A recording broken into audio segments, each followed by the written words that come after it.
Chapter 84. Next to the pile of corpses, the rocks that Wu Yin and the rest thought were normal rocks started to vibrate. At this time, Wu Yin and the rest noticed that the strange ka-ka sound was coming from the rocks. More and more stones began to tremble, and after a series of ka-ka sounds, the surface of the seemingly ordinary stones actually began to crack open. Wu Yin hugged the girls and took a few steps back, staring at the rocks on the ground. The Neotono Shana in his hand had already been pulled out by a small section. At some point, the ka-ka sound on the rocks suddenly stopped, and the rocks behind them also calmed down. But Wu Yin and the rest didn't think that nothing had happened. The sounds on the rocks did stop, but the rocks were still vibrating. Mikoto, who was standing behind Wu Yin, had a bad feeling, but as soon as it appeared, she calmed down and immediately spoke. "Something's coming."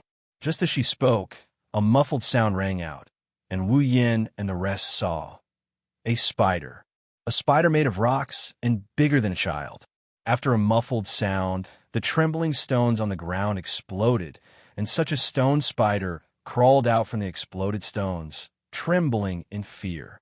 When it raised its hideous face, Hinajiku and Mikoto both gulped. If it wasn't for the fact that they've seen demons 10 times more hideous than this in the demon cave, they would have screamed out loud. A series of muffled sounds began to ring out, as if someone was setting off firecrackers. Every time a muffled sound rang out, it would be accompanied by the explosion of a rock. Then, similar spiders would crawl out of the rock. Small stone spider, level 30, stone spider, level 35, large stone spider, level 40, an army of stone spiders lined up on the ground in a disorderly manner. Some of them were relatively small, but they were still a dozen times larger than normal spiders. These are the small stone spiders that crawled out from small rocks. Some were several times larger than the small stone spiders that crawled out from larger rocks. However, there were a few that were even larger than a child. They were the large stone spiders that crawled out from the largest rocks. These are the cause of those people's deaths. Seeing the appearance of these spiders, Chuju and Mikoto were no longer afraid. Of course, the unknown is the scariest, and when the unknown appears, the fear in one's heart lessens. As for Chuju and Mikoto, who have seen the monster army, they wouldn't be scared by mere spiders. Even though there are girls who are afraid of these insects, and Mikoto and Chuju are one of them, if they really had to face them, they would only feel a little disgusted. Before Wu Yin could reply, Ikaros, who was standing behind Wu Yin, took the lead and walked out. Deep red pupils appeared in Ikaros's eyes. She looked at all the spiders and said softly, "Don't worry, I'll kill you." Unknown life form detected, hostility confirmed, strength D, danger C, determined to cause damage to master, eliminating it. Variable wings restriction lifted. Sky Queen mode on. The powerful Sky Queen Ikaros once again appeared in front of Wu Yan's group. Her blue wings of light unfurled, and Ikaros faced the spiders with her back, facing Wu Yan's group. Her calm voice rang in Wu Yan's ears.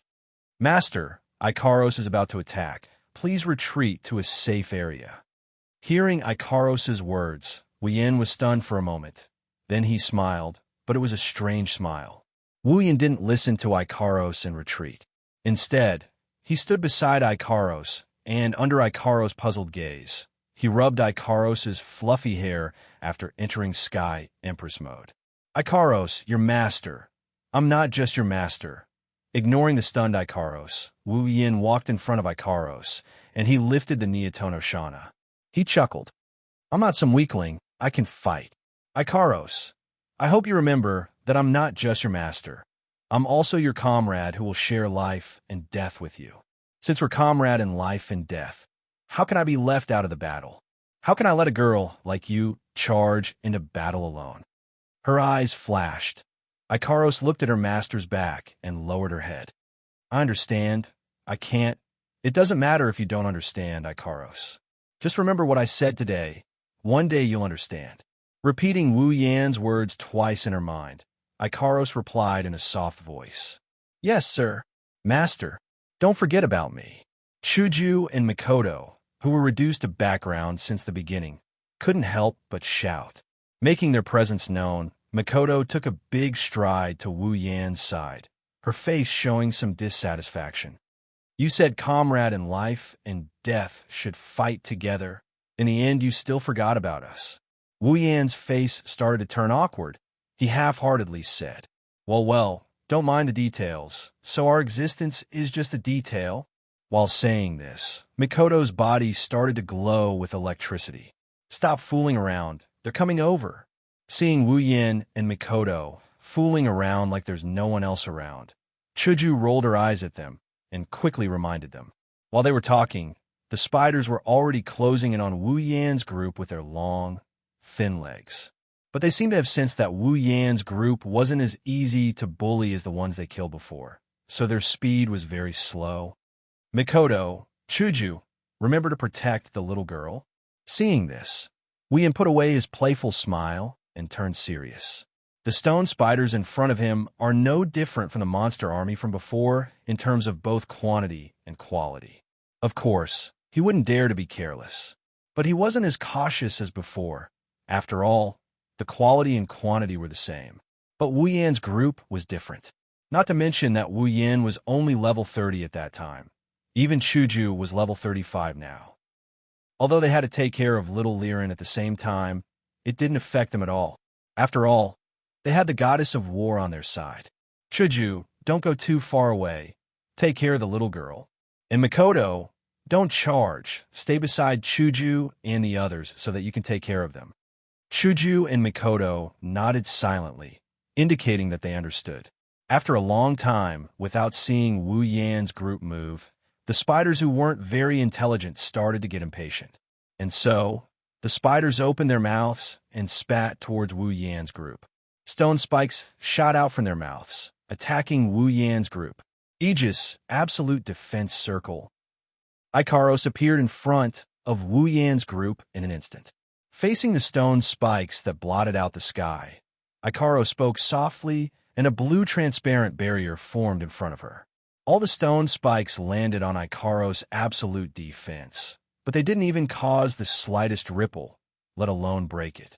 After a series of cracking noises, all the stone spikes were blocked by the absolute defense.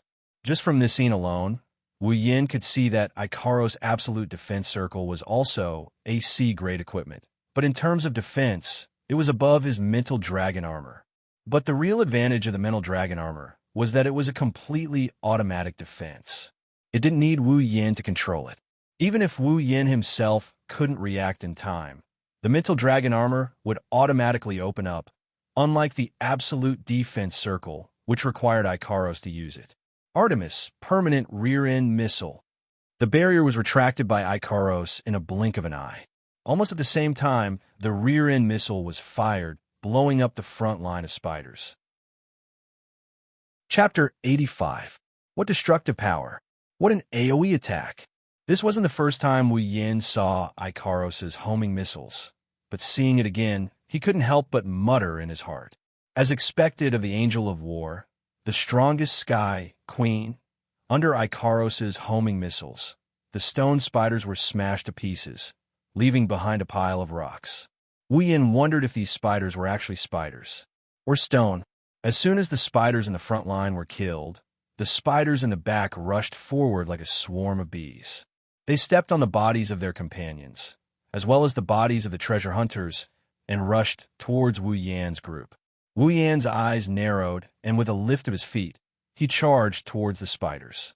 The distance between Wu Yan and the spiders was just a short while before they encountered each other. Facing a giant stone spider charging at him, Wu Yan raised his hand and smashed it into the spider's disgusting face, sending it flying. As soon as the large stone spider was sent flying, a few spiders and smaller ones brushed past the body of the large stone spider. With a leap, they opened their mouths and shot several stone spikes at Wu Yan. With a flash of silver light, Wu Yan pulled out the Neotono Shana, and with a horizontal swing, he smashed all the stone spikes into pieces. The stone spiders and smaller ones that jumped over were cut in half by Wu Yan with a few swings of his blade. The sound of wind came from behind Wu Yan. Wu Yan had just killed a few spiders, and he didn't have time to pull back his sword. Several spiders attacked Wu Yin from behind. At the critical moment, Wu Yin turned around, and a black sword minced all the incoming spiders, leaving no trace behind. In Wu Yan's left hand, which should have been empty, a black katana appeared out of thin air. The blade was pitch black, and if one looked closely, they could see that the blade was vibrating at an extremely high frequency. Hefting the black blade in his left hand, Wu Yin nodded in satisfaction. This iron sand sword created with superpower coupled with high vibration speed. In terms of sharpness, compared to the armaments of the masses, it's not inferior in any way. With two swords in hand, Wu Yin swung them twice, and another two spiders were cut in half. He then charged into the group of spiders, and with each swing, he killed a spider. In an instant, a large number of spiders died under Wu Yan's sword. With the Kendo mastery ability, using two swords was a piece of cake. If it wasn't for the fact that the iron sand sword was as sharp as a common armament, and it could be made at any time, Wu Yin wouldn't have put the Kusanagi sword up in the auction house. TCH, using someone else's ability and using it so happily, Mikoto was still standing in the same spot protecting Liren. As long as there were spiders that attacked, they would all be electrocuted by Mikoto. At first, Mikoto was worried that these spiders were made of stone and that her electrocution wouldn't work. Reality proved that the spiders were somewhat immune to Mikoto's electrocution. It wasn't until Mikoto increased her electrocution to LV5 that the spiders were electrocuted. She took the time to glance at Wu Yin and saw him holding the iron sandsword in one hand and the iron sandsword in the other, and was happily killing the spiders. Mikoto's mouth twitched. Of course, Mikoto was just jealous of someone's luck. After all, it took her a few years to level up her superpower to LV4. Unlike Wu Yin, with just a card he was able to steal the fruit of someone's hard work for several years. Not only that, he used it so skillfully, the iron sandsword is more useful in his hands than in her own.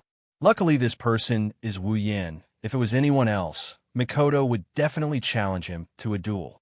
Yan's swordsmanship is really good. Chuju was standing not far from Mikoto, and the white cherry in her hand danced as she cut down a level 30 spider. Just from this one move, it was clear that Chuju's strength was much stronger than when she was in the demon cave. She was even stronger than Wu Yin at that time. Of course, Chuju didn't think that her swordsmanship was as good as Wu Yan's.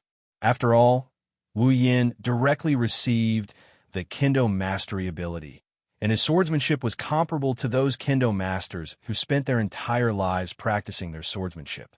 Chuju, on the other hand, had only been learning swordsmanship for a few years. I need to get stronger quickly, otherwise when the day comes, I won't even have the right to stand next to him, let alone. Hinajika's face turned red as she thought of something, making her look very cute. A strong electric current suddenly flashed by Chuju's side, and turned a large spider that was about to ambush Chuju into dust. It also gave Kaisha-sama a fright. What are you doing, Chuju? Spacing out at a time like this? Not far away, Mikoto retracted her lightning arm and shouted at Hinajiku, her voice full of ridicule. It's rare to see Kaisha-sama spacing out like this. Chuju's face turned red again, and she quickly put on a serious face to deal with the incoming spiders. Compared to Wu Yin and Hinajiku, or even Mikoto, Ikaros is a lot sharper in her attacks. Floating in the air, Ikaros's crimson eyes lit up with two circles of light, and like a sniper rifle scope, she scanned the spiders below. Every time Ikaros chose a position, a large number of missiles would appear behind her. With a thought, the missiles would rapidly bombard the numerous stone spiders. Every shot would kill a group of stone spiders. It could be said to be extremely sharp. If it wasn't for the fact that she was worried about Wu Yan's group, Ikaros, who only cares about her master's safety, might have pulled out Apollo. Under the forced slaughter, the number of spiders kept decreasing and decreasing by the time the last spider died under Wu Yan's blade. Only 10 minutes had passed. Realizing this result, other than Ikaros and Liren, Wu Yin, Chuju, and Mikoto were a little dazed. The number of spiders is terrifying. Even compared to the time when they fought against the demon army in the demon cave, this number isn't any weaker, and their strength is even scarier than the time they fought against the demon army.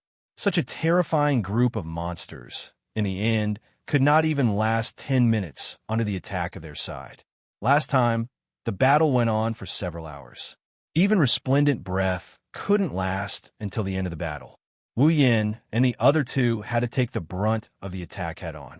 But this time, they finished it within 10 minutes. Although without Ikaros's combat power, they wouldn't be able to win so easily. Still, Wu Yin and Ko couldn't help but feel excited, because this means they've become stronger. Last time, Wu Yin was level 30, tier 4, wielding a common armament, sword mastery, and chaotic return to Horizon Dance. This time, Wu Yin was level 50, tier 6, wielding 2 rare armaments, sword mastery, chaotic return to Horizon Dance, and Electromaster, LV4. Wu Yin's strength has indeed become a lot stronger. Last time, Chuju was level 18, tier 3, wielding a common armament. This time, even though she's wielding her own Chuju, but this time, she's level is 35, tier 4. Her strength has improved, there's no doubt about it. As for Makoto, even though the difference between the two battles is only 1 level, her improvement isn't as big as Wu Yin and Chuju's, but it's not small either. After all, the difference between 2 high tiers, even though it's not that big, it can't be that small, right? This set of data, plus this incisive battle, is telling Wu Yan's group, "You've become stronger." In his excitement, Wu Yin let out a long laugh towards the sky, revealing the joy in his heart. As for Makoto and Chuju, of course, they're not as relaxed as Wu Yin. They're girls after all. Both of them just looked at each other and smiled, expressing their happiness. Little Liren's eyes were covered by a handkerchief, so she couldn't see the corpses on the ground. But Wu Yan's sudden laughter gave her a fright. She's patting her chest cutely. Ikaros tilted her head. There's a few question marks on it, looking at her master going crazy. Chapter 86. After a while, Wu Yin finally stopped laughing. He rubbed the corner of his mouth that was hurting from all the laughing. The joy in his eyes was still there, but it was more or less gone. Because Wu Yin knows that even though they've gotten stronger, there's still a long way to go before they're truly strong. His path to becoming strong can only be considered to have just started recently. Chuju and Makoto also understand this logic. Not to mention Chuju, even Makoto felt that she's still far behind. Whether it's Ikaros in front of them or Accelerator in Academy City, they're all much, much stronger than her.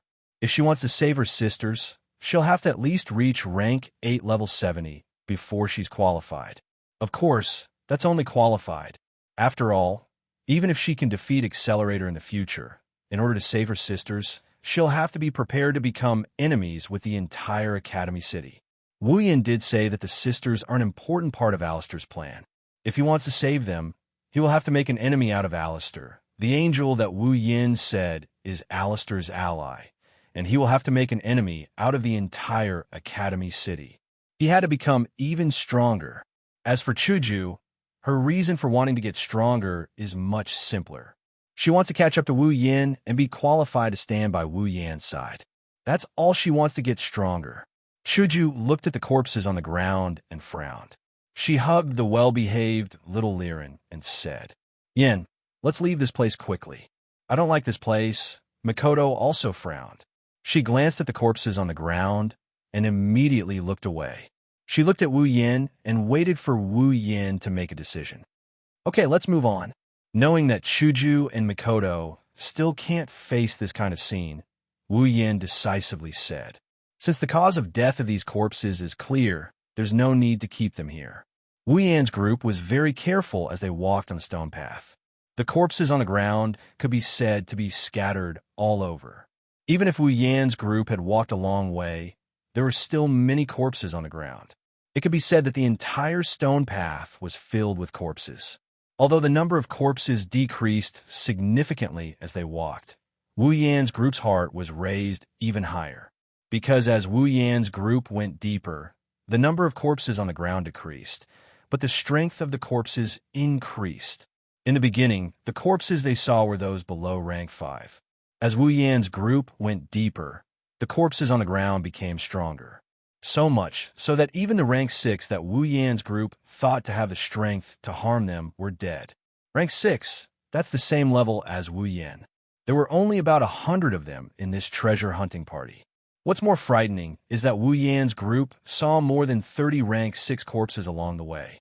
That's almost a third of the rank 6 corpses. How can Wu Yan's group not be vigilant when so many rank 6 corpses died in this party? So, along the way, Wu Yan, Chuju, and Mikoto were constantly using system perception. Ikaros even alternated between using system perception and her own perception, constantly scanning the surroundings to prevent anything from happening to Wu Yan's group. Perhaps only little Liren was the most relaxed. Previously, in order to not leave Wu Yan's group, she forced Wu Yan's group to bring her along. Now that she's here, in order to not cause trouble for her brothers and sisters, she was unusually obedient. She didn't say a word and just quietly stayed in Chuju's embrace. Because of this, Wu Yan agreed to bring her along. Of course, just being obedient was enough to keep Wu Yan from bringing along a powerless little Liren. If it wasn't for the items he exchanged from the system yesterday that could guarantee that nothing would happen to little Liren, no matter what, Wu Yan wouldn't have brought her along. The stone path isn't a straight path either. Instead, it twists and turns. Wu Yan and Ko are getting dizzy from all the twists and turns. Just as Wu Yan and Ko made another turn, more stones appeared in front of them. This time, Wu Yan's group wasn't naive enough to think that they were ordinary stones. Stopping the party's pace, Wu Yan's group immediately took a few steps back. Even their nerves were stretched taut.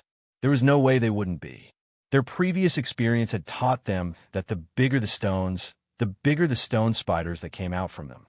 And now, the stones that appeared in front of Wu Yan's group were even bigger than the ones they had encountered before. At the same time, the stones once again made caw-caw sounds. After a series of muffled explosions, more stone spiders appeared in front of Wu Yan's group. Looking at the stone spiders in front of them, Wu Yan's group couldn't help but take another step back. All of them were giant stone spiders. All of them were level 40 stone spiders. Wu Yan smiled bitterly and rubbed his shoulders. With so many level 5 stone spiders, it was no wonder that even level 6 stone spiders had died. They must have been unlucky level 6 stone spiders that were surrounded. For the treasure hunting party to be able to reach this point, they must have killed a lot of stone spiders. They had the advantage in numbers, so the number of stone spiders they had killed was definitely more than what they had killed. Even so, there were still so many stone spiders coming out of the stones. How did they get through this stone path? But there was an 80 to 90% chance that they had forced their way through. After all, they had a dozen level 7 stone spiders and a few level 6 stone spiders. Otherwise, there was no way to explain why Wu Yan's group would still encounter stone spiders. They must have not killed all of them, so they broke through and escaped. At this time, Wu Yan was extremely glad that he still had Ikaros with him. Without Ikaros, Wu Yan's group would have to use the items they had exchanged to leave this place safely. In a flash, the giant stone spiders, perhaps relying on their large size, charged towards Wu Yan's group with their long and thin stone legs. But no matter how fast they were, they couldn't be faster than Ikaros. Sky Queen mode activated, and Ikaros appeared in front of Wu Yan's group. Absolute Defense Circle was activated, and all the giant stone spiders were sent flying back at a speed faster than the speed of their charge. Mikoto, now, let's take care of them together. Wu Yan raised his hands, and electricity appeared in his palms. Under Wu Yan's control, electricity flowed into the ground, ignoring the hard stone ground and drilling directly into the ground. Seeing Wu Yan's actions, Mikoto understood what he wanted to do. She raised her hands as well, and blue-white electricity crackled. It was much stronger than the electricity in Wu Yan's hands. In a flash, Mikoto's electricity flowed into the ground as well. Under the guidance of Wu Yan and Mikoto's electricity, small particles rose from the ground and floated around Wu Yan and Mikoto, forming a huge wave that rolled up like the wind. Countless black iron greatswords formed in the air, floating above Wu Yan's group.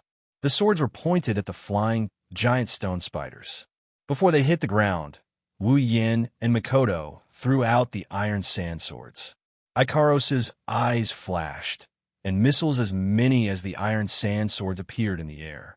When Wu Yan's group threw out their iron sand swords, Ikaros also fired her missiles. Go! Iron sand swords! Artemis! Instantly, the iron sand swords flew back, and the missiles came flying. The giant stone spiders that were sent flying didn't even have time to hit the ground. They were either pierced full of holes by the iron sand swords or destroyed by the missiles.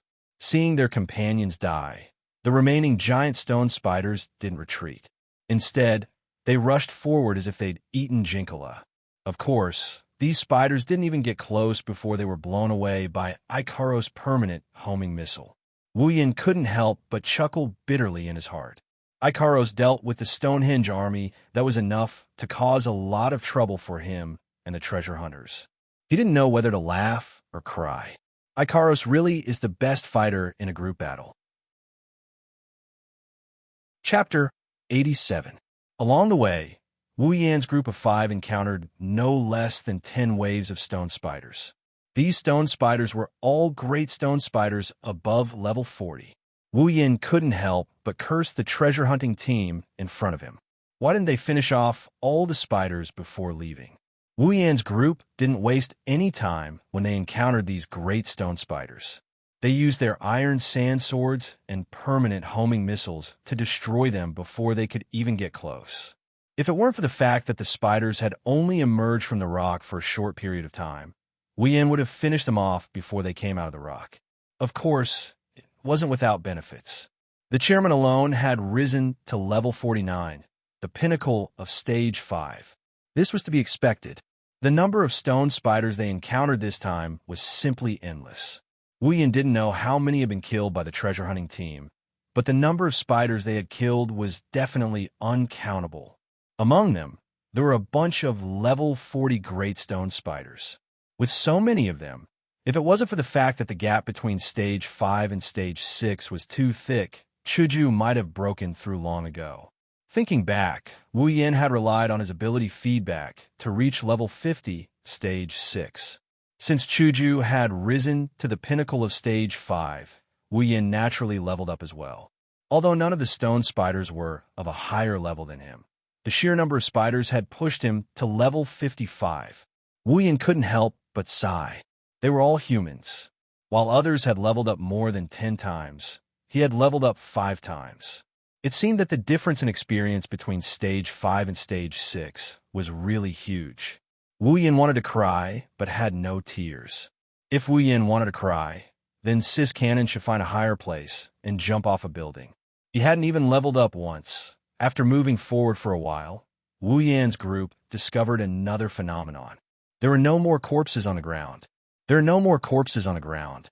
Chuju let out an imperceptible sigh of relief.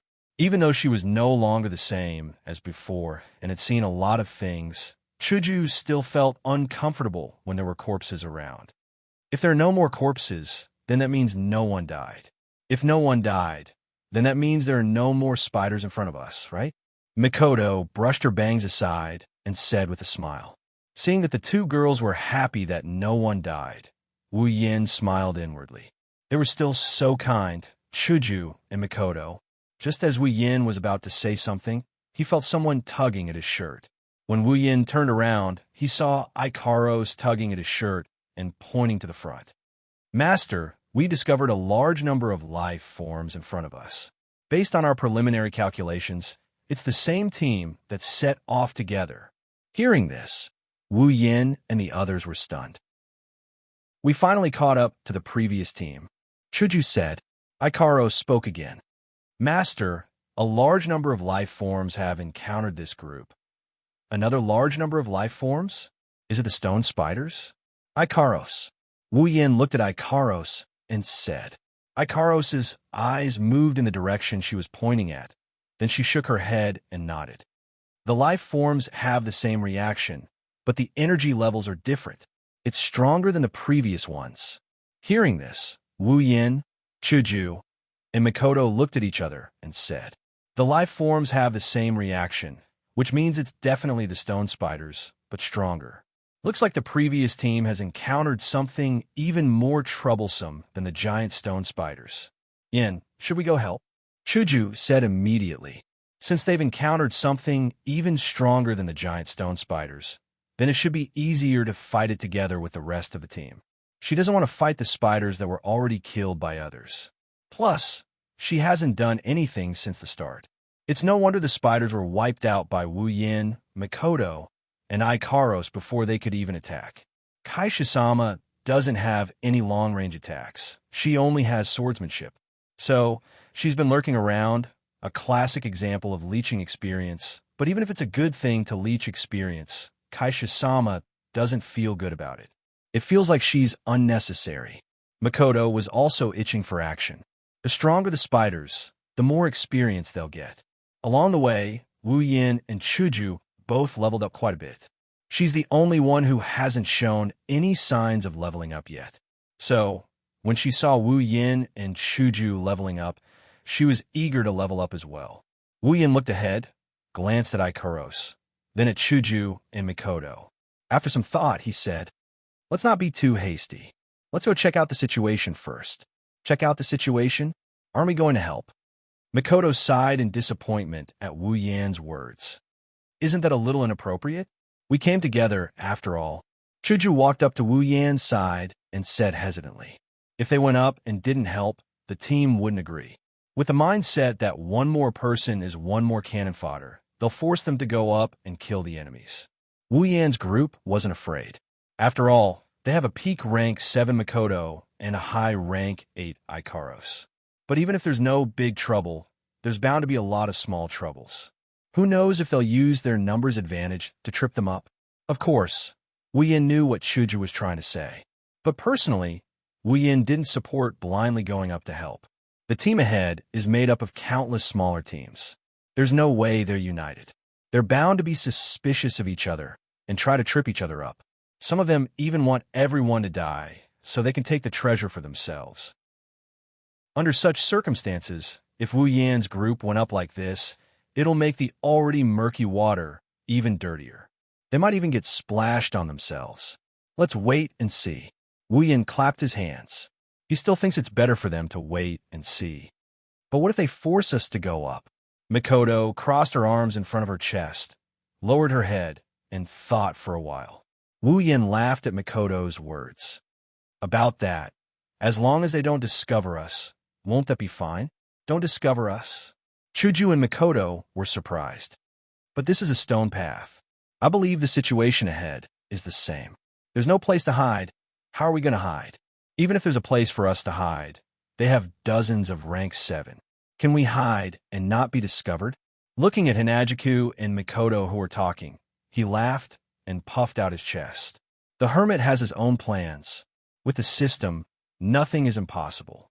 I've prepared a lot of items before coming here. Now there's one item that can be put to good use. Oh, the two girls' eyes lit up. Of course they know how magical the system is, especially the items section. There's all kinds of strange items. The list of items has dazzled them before. Wu Yan didn't keep them in suspense. He took out a large cloak from his interspatial ring and held it in front of the two girls. What's this? Chuju and Mikoto reached out their delicate hands and touched the cloak. They asked Wu Yan curiously, "Can't you use the system's perception? Why don't you see for yourself?" Waving the cloak in his hand, Wu Yan felt that rather than saying it himself, it's better for them to see it for themselves. The two girls looked at Wu Yan and doubtfully opened the system's perception. Cloak removal has the ability to conceal the existence and aura of everything within the cloak. 3,000 item points. In other words, it can make us invisible? Mikoto looked at the cloak with interest. She wanted to see if it was really that magical. Well, you can say it like that. Although the specifics are a bit lacking, it's not impossible to understand it this way. Wu Yan was too lazy to explain. How interesting, Chuju said with a smile. Wu Yan was speechless. So, Takeshi-sama, this is only at the level of interesting? Chapter 88. At this moment, a chaotic battle was taking place on a slightly dark and wide stone path. A large group of armored warriors, some wielding swords, some wielding axes, and some wielding spears, were charging at the front. They were fighting a group of monsters here. These warriors would occasionally use battle techniques to deal damage to the enemies in front of them. As for those who just used battle techniques, they would wait for their do-chi to slowly recover while raising their weapons and attacking the enemies from time to time.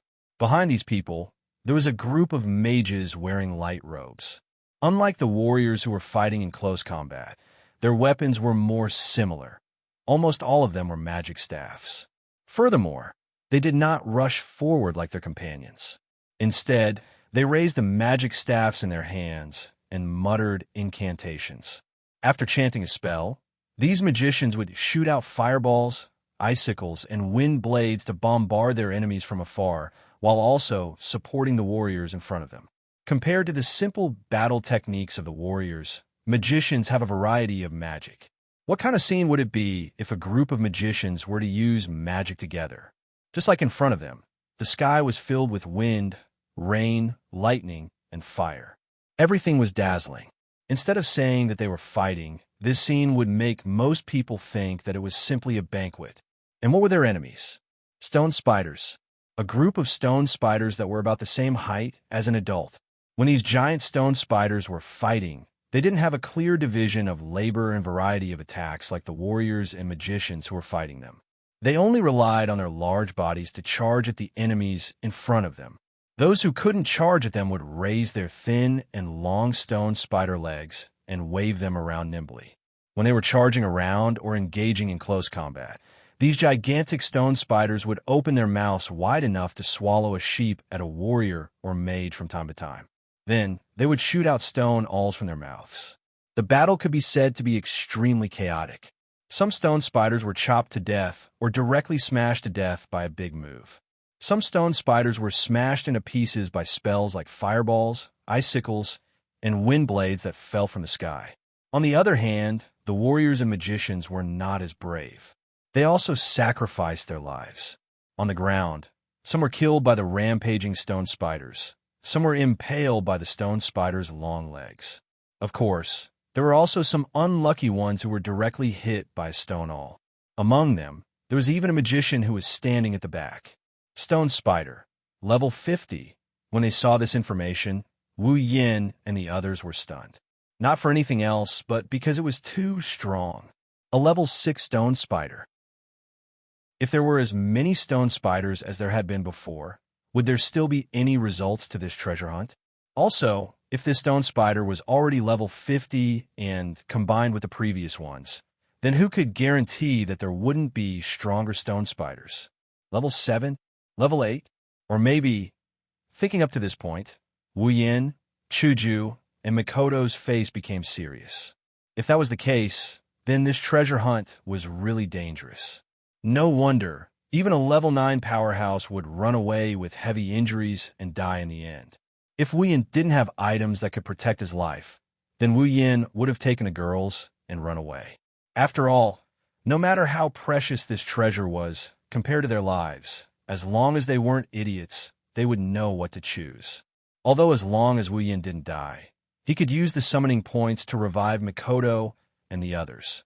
But, not to mention that Mikoto and the others were women he liked, even a man with a bit of heroic spirit wouldn't let a woman stay behind.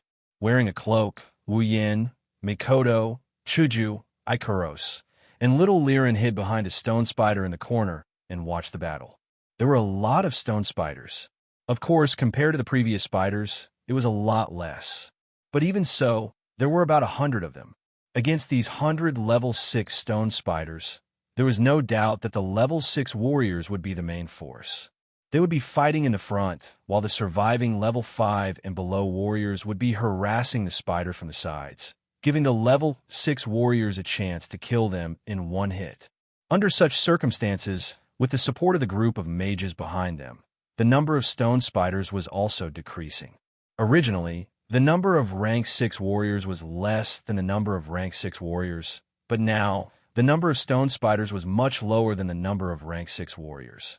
It was believed that if the battle continued, the large group would definitely be able to win. Have to say, Even if they had the strength of a level 6, the intelligence of these spiders wasn't high. Against a team that knew how to cooperate, it was natural for them to be played around in circles.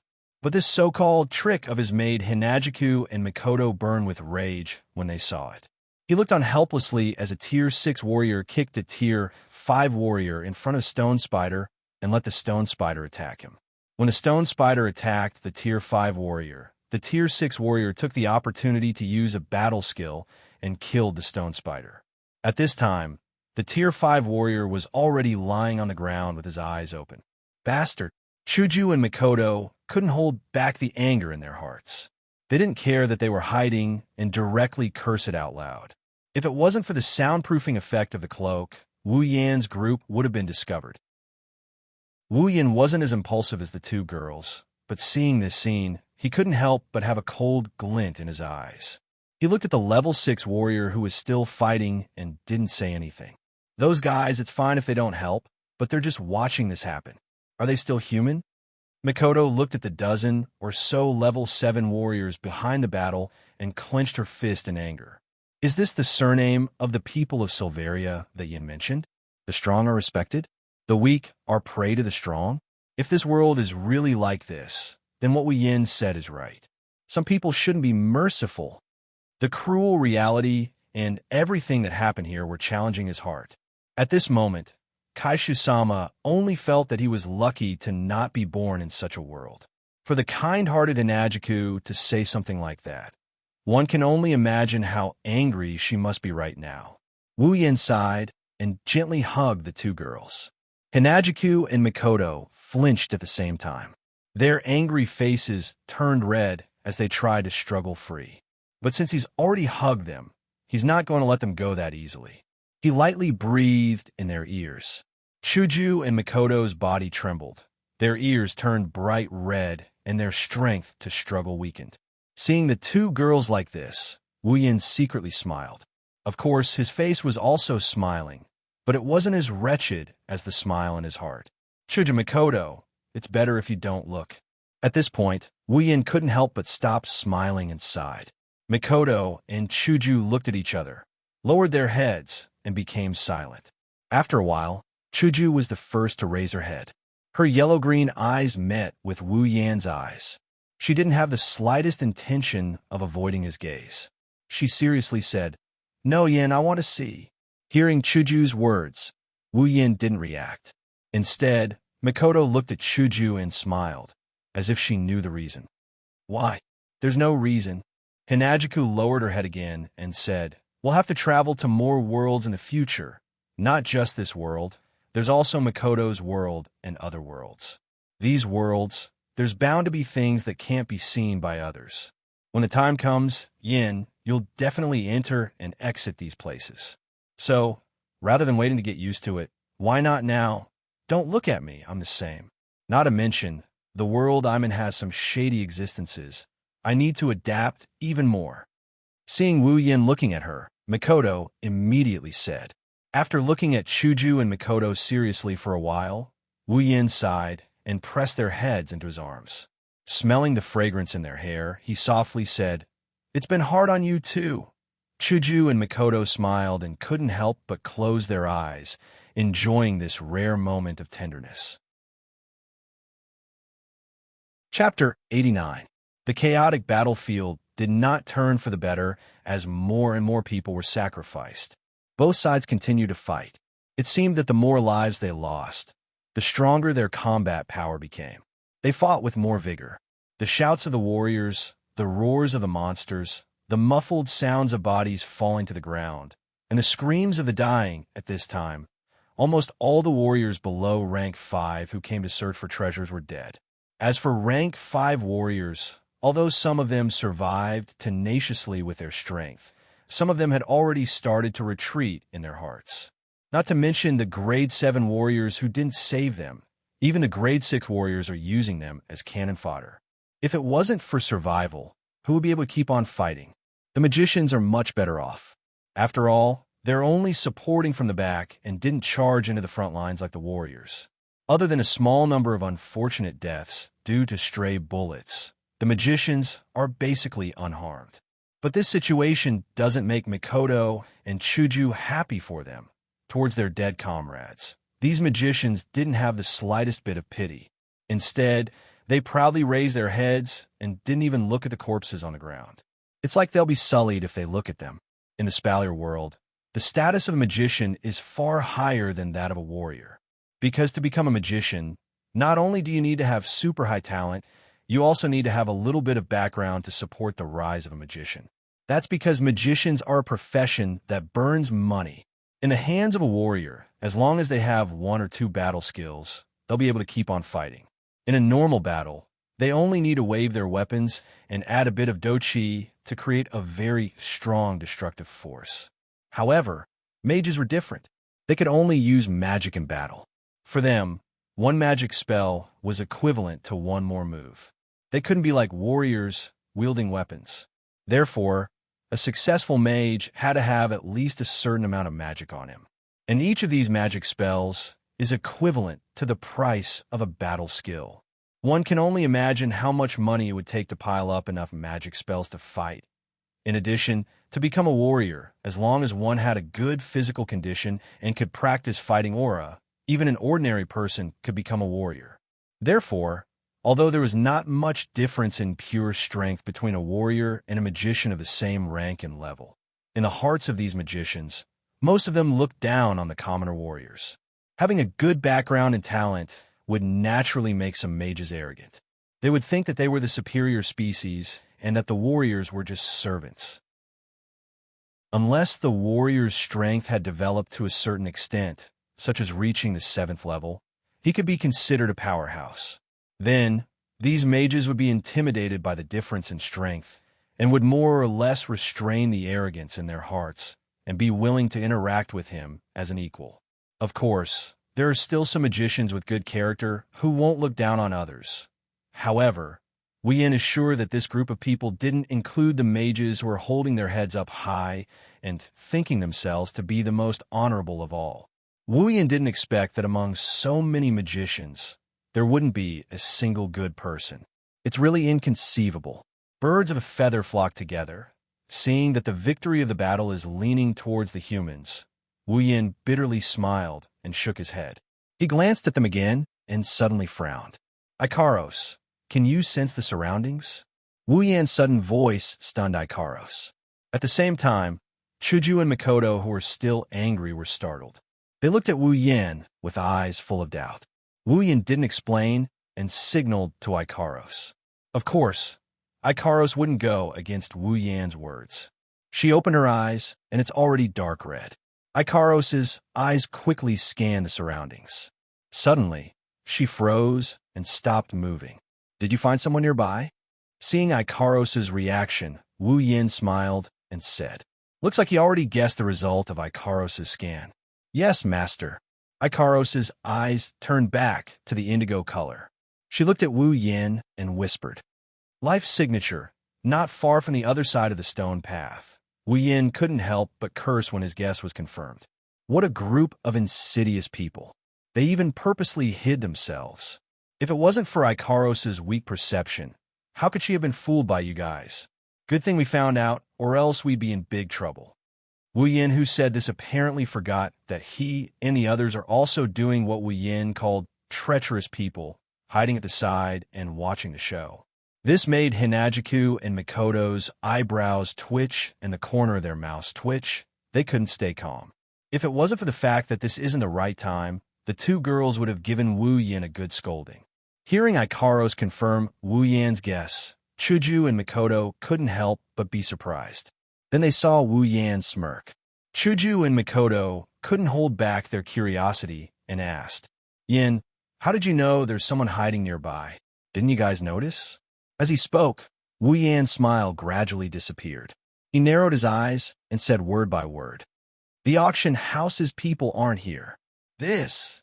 The 2 girls immediately turned to look at the battlefield.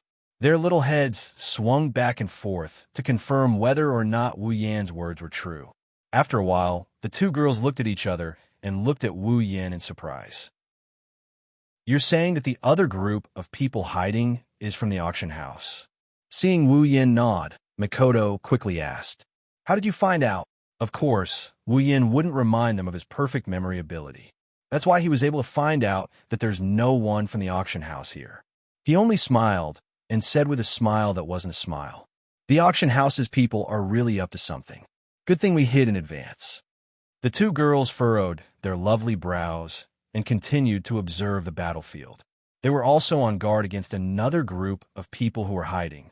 Their intuition told them that the real purpose of a series of thought-provoking actions of the auction house was about to surface. The people on the battlefield naturally didn't know that they had become the guinea pigs for others to test the waters. They also didn't know that there were two groups of wolves eyeing them covetously, waiting for them to take out the meat. The stone spiders were forced to retreat under their onslaught.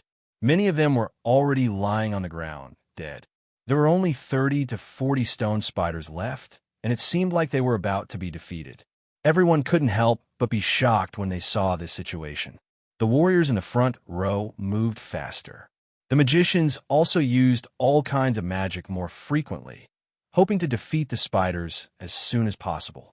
But just as the spiders were about to be defeated, the stone spiders that were fighting with their lives on the line suddenly stopped and quickly retreated. "Master, a new life form is approaching." Knowing that she didn't find the other hidden group, Ikaros kept her senses on high alert. When the stone spiders retreated, Ikaros suddenly informed Wu Yin, Hinajiku, and Mikoto in surprise. The people on the battlefield obviously didn't notice anything strange. Seeing the stone spiders retreating, they thought they were scared and decided to retreat. Like they were injected with chicken blood, they picked up their weapons and prepared to give chase. Even the magicians were no exception. A grade 6 warrior who was laughing heartily and complacently was running at the front. He caught up with a stone spider and planned to kill it to show off his bravery. However, he did not realize that a thin black spear had shot out from the front like lightning. Before he could react, it pierced through his body. A black stone spider that was twice the size of the stone spider slowly crawled out from the darkness in front of them. Chapter 90. Black Stone Spider, Level 60. The black stone spider moved its long, thin legs and slowly crawled out of the shadows. It swung its long, spear-like legs and threw the unlucky person who had been pierced by it to the side before continuing to crawl forward. The warriors and magicians were all stunned by the sudden change in situation. They looked at the black stone spiders, which were twice as tall as they were, and couldn't react in time. They just stared blankly at the black stone spiders that were slowly crawling towards them. The retreating stone spiders acted as if they had seen a terrifying monster. They split into two halves and retreated one after another. As they retreated, another black stone spider crawled out of the shadows and arrived in front of everyone. 1, 2, 3, 4. In the end, 10 black stone spiders crawled out of the shadows. It wasn't just the people on the battlefield. Even Wu Yin and the others couldn't help but be stunned.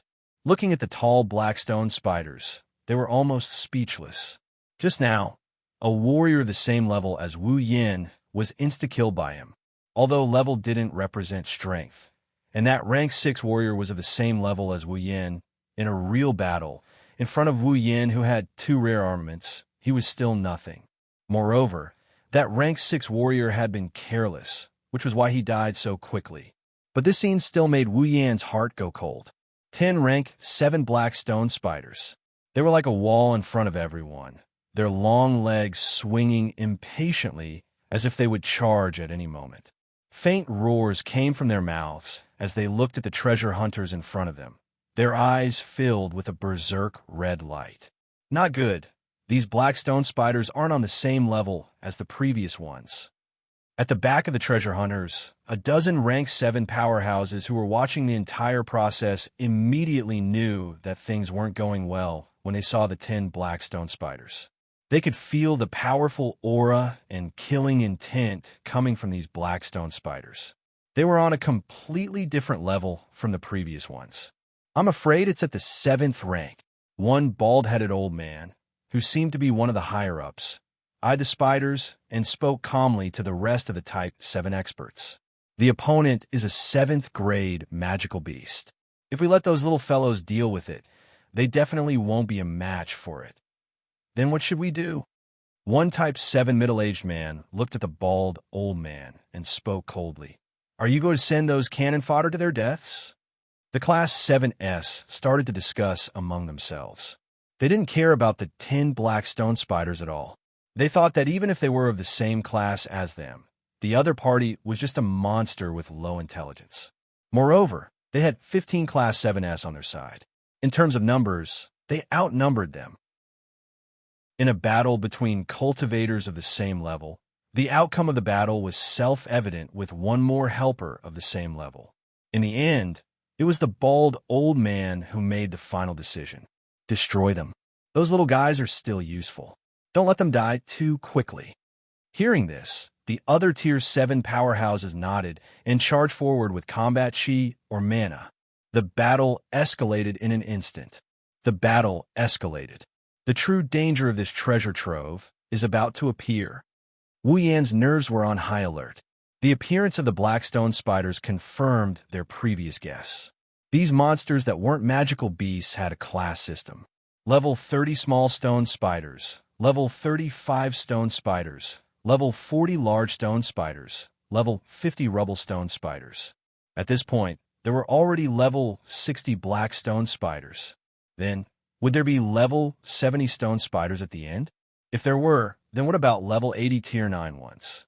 If there were, then it would be too scary. No wonder even a Class 9 powerhouse died here. The battle between the two sides had already begun. When the warriors and magicians saw that the strongest on their side had finally made a move, they were all overjoyed. It was no wonder that the close encounter with the black stone spiders and the instant death of one of their companions had increased the pressure in their hearts. Now that the Class 7 powerhouses had finally made a move, how could they not be happy? Thus, when the 15 Grade 7 powerhouses clashed with the 10 Grade 7 black stone spiders, these people retreated one after another. They knew that, from this moment on, this battle was no longer something they could interfere in. If they rashly rushed forward, they would only be sending themselves to their deaths. A battle between 30 Class 7 powerhouses, what kind of scene was that? For those who didn't know, Wu Yin and the others could tell them that it was no different from a tsunami or an earthquake. At Class 7, one already had the qualifications to be called a powerhouse. Before that, even if one was level 59, one could only be considered a cultivator and not a powerhouse. Why? Of course, it was because the level was different. The difference between the classes was huge, and as the class increased, the gap between the higher classes would also increase. At Class 7, the gap between Class 6 and Class 7 is already very scary. In the Spalier world, Class 1, 3, and 3 are called low class, Class 4, Class 6 are middle class, Class 7, 8, and 9 are high class. From this, you can see the gap between Class 6 and Class 7. One is middle class, one is high class. The gap between Class 6 and Class 7 is huge. That's why a battle between high-class powerhouses is enough to shake the foundation of a small place. Just like this battle. Looking at this battle, Wu Yin and the others are still okay. After all, the battle between Makoto and Orochi was already very scary. The cave almost collapsed, and the scene of Ikaros bombarding the stone room was even more shocking. That's why they're already used to this kind of battle. But the treasure hunters weren't so calm. They were all stunned. Their eyes were filled with fanaticism and envy. They wished they were the Class 7 powerhouses in this battle.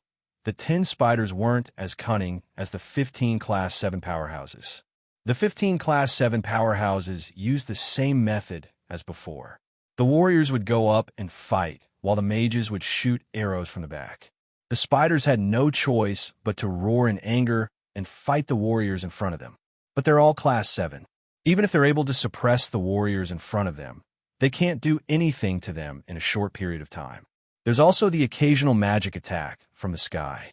The advantage the spiders had just gained was severely damaged. As the battle went on, the 15 Class 7 powerhouses took out their armaments. With the help of the armaments, their strength increased greatly. The spiders were howling in pain. Wu Yin is a bit speechless.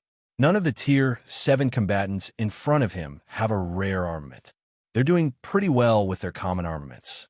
The only bright spot is that they don't just have one common armament on them. They'll change their equipment depending on the situation. But it's not strange. Even though only Class 7 powerhouses have the qualifications to wear a rare armament, they're only qualified. These Class 7 powerhouses are all in their 70s and 80s. They've exhausted their potential and can't advance any further. It's understandable that they don't have a rare armament. Unlike Fei Fei, who's already a Class 7 in her 20s. She has great potential and a bright future ahead of her. She's also the daughter of the Ailu Empire's #1 family. It's not strange that she has a rare armament. Wu Yin seems to have forgotten that he's an exception. At this moment, the situation on the battlefield changed again. The more they fight, the angrier the spiders get. The pressure on the 15 Class 7 powerhouses multiplied. One of the weaker Class 7 warriors finally couldn't take the pressure anymore and used a battle technique. Like a chain reaction, the rest of the warriors used their own battle techniques, forcing the spiders to retreat. Chapter 91. Since the warriors were using their battle techniques, the mages at the back had no reason to use their weaker spells. They stopped their continuous spells and gathered a large amount of mana. The incantations they were chanting became longer and faster. It seemed that they were planning to use more powerful spells. The battle techniques of the Tier 7 warriors were undoubtedly very powerful, but the black stone spiders weren't weak either. They didn't have any battle techniques or spells. They only had super strong bodies. Therefore, in the face of the attacks of the Tier 7 warriors, they howled in pain, but on the surface, they didn't seem to be hurt at all. After being hurt, the black stone spiders became even more violent. They couldn't get close to the mages who were constantly hurting them, nor could they force the warriors who were fighting them to retreat. Therefore, they could only open their mouths and spit out stone alls to attack. The stone alls shot out by the black stone spiders weren't something that the stone spiders from before could compare to. The black stone spiders shot out black stone alls, and perhaps because of their body size, the black stone alls they shot out were extremely thick. The attack power wasn't any weaker than that of battle techniques or spells. The Tier 7 mages naturally wouldn't be shot to death by the stone alls like the weaker mages from before. Although it was a little sudden, they were already prepared. They raised their staffs, and a magic shield appeared in front of them, blocking all the stone alls attacks. Were the stone alls of the black stone spiders that easy to block? The answer was of course not. Although the Tier 7 mages didn't suffer much damage, the magic shields that could normally block 2 or 3 attacks from powerhouses of the same level were now shattered by the stone alls. It was obvious how powerful the stone alls were. After all, it was the only long-range attack of the stone spiders. Naturally, it wasn't weak. Seeing that the black stone spiders were about to continue shooting stone alls, the warriors at the front immediately roared and charged at the closest black stone spiders from different directions. Layers of combat energy appeared on their weapons as they slashed at the black stone spiders. The black stone spiders weren't very intelligent, but they knew how to dodge. In the face of the attack, they could only stop shooting stone alls in their mouths and fight with the warriors angrily again.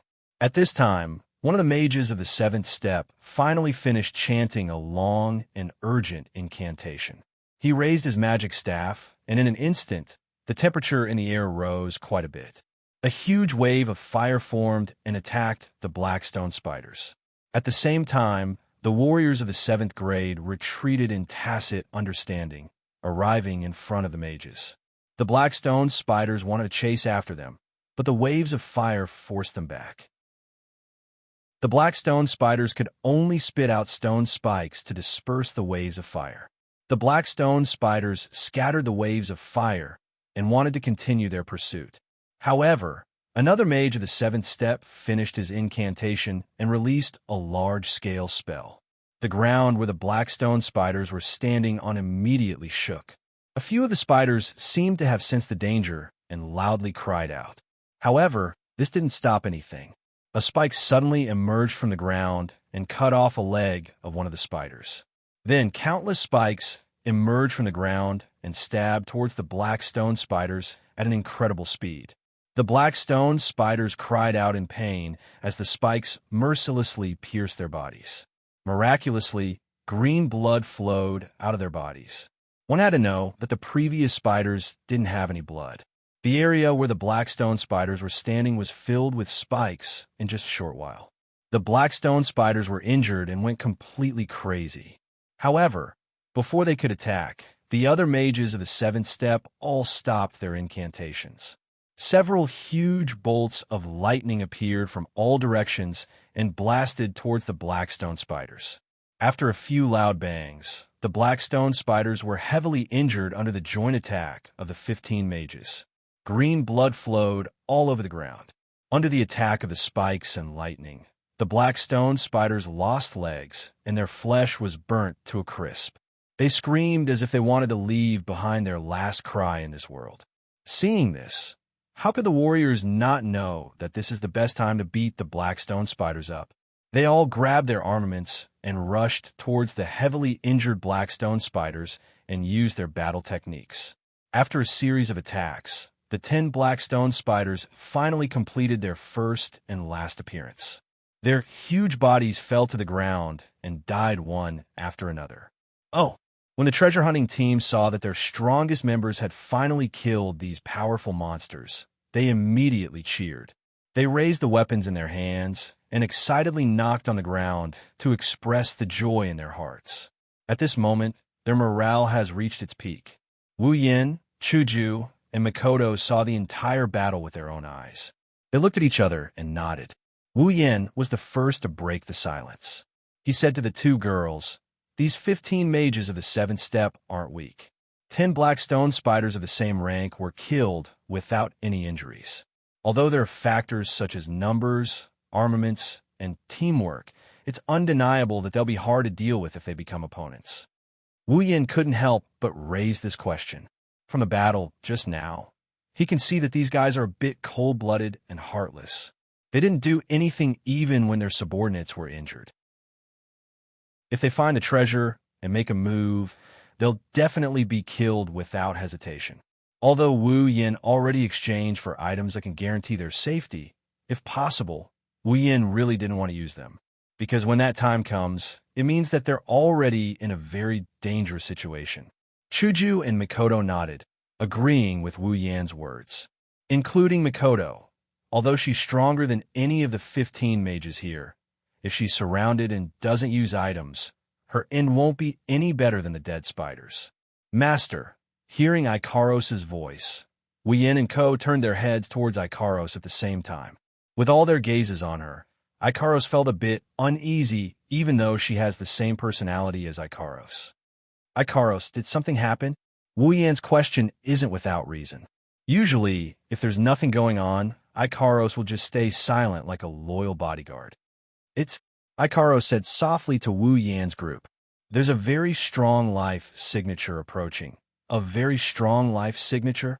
Since it was discovered by Ikaros, that means it's not someone who's hiding like them. That means Ikaros's crimson eyes flashed. There's 3 of them. 2 of them are A's, and 1 of them is S. S.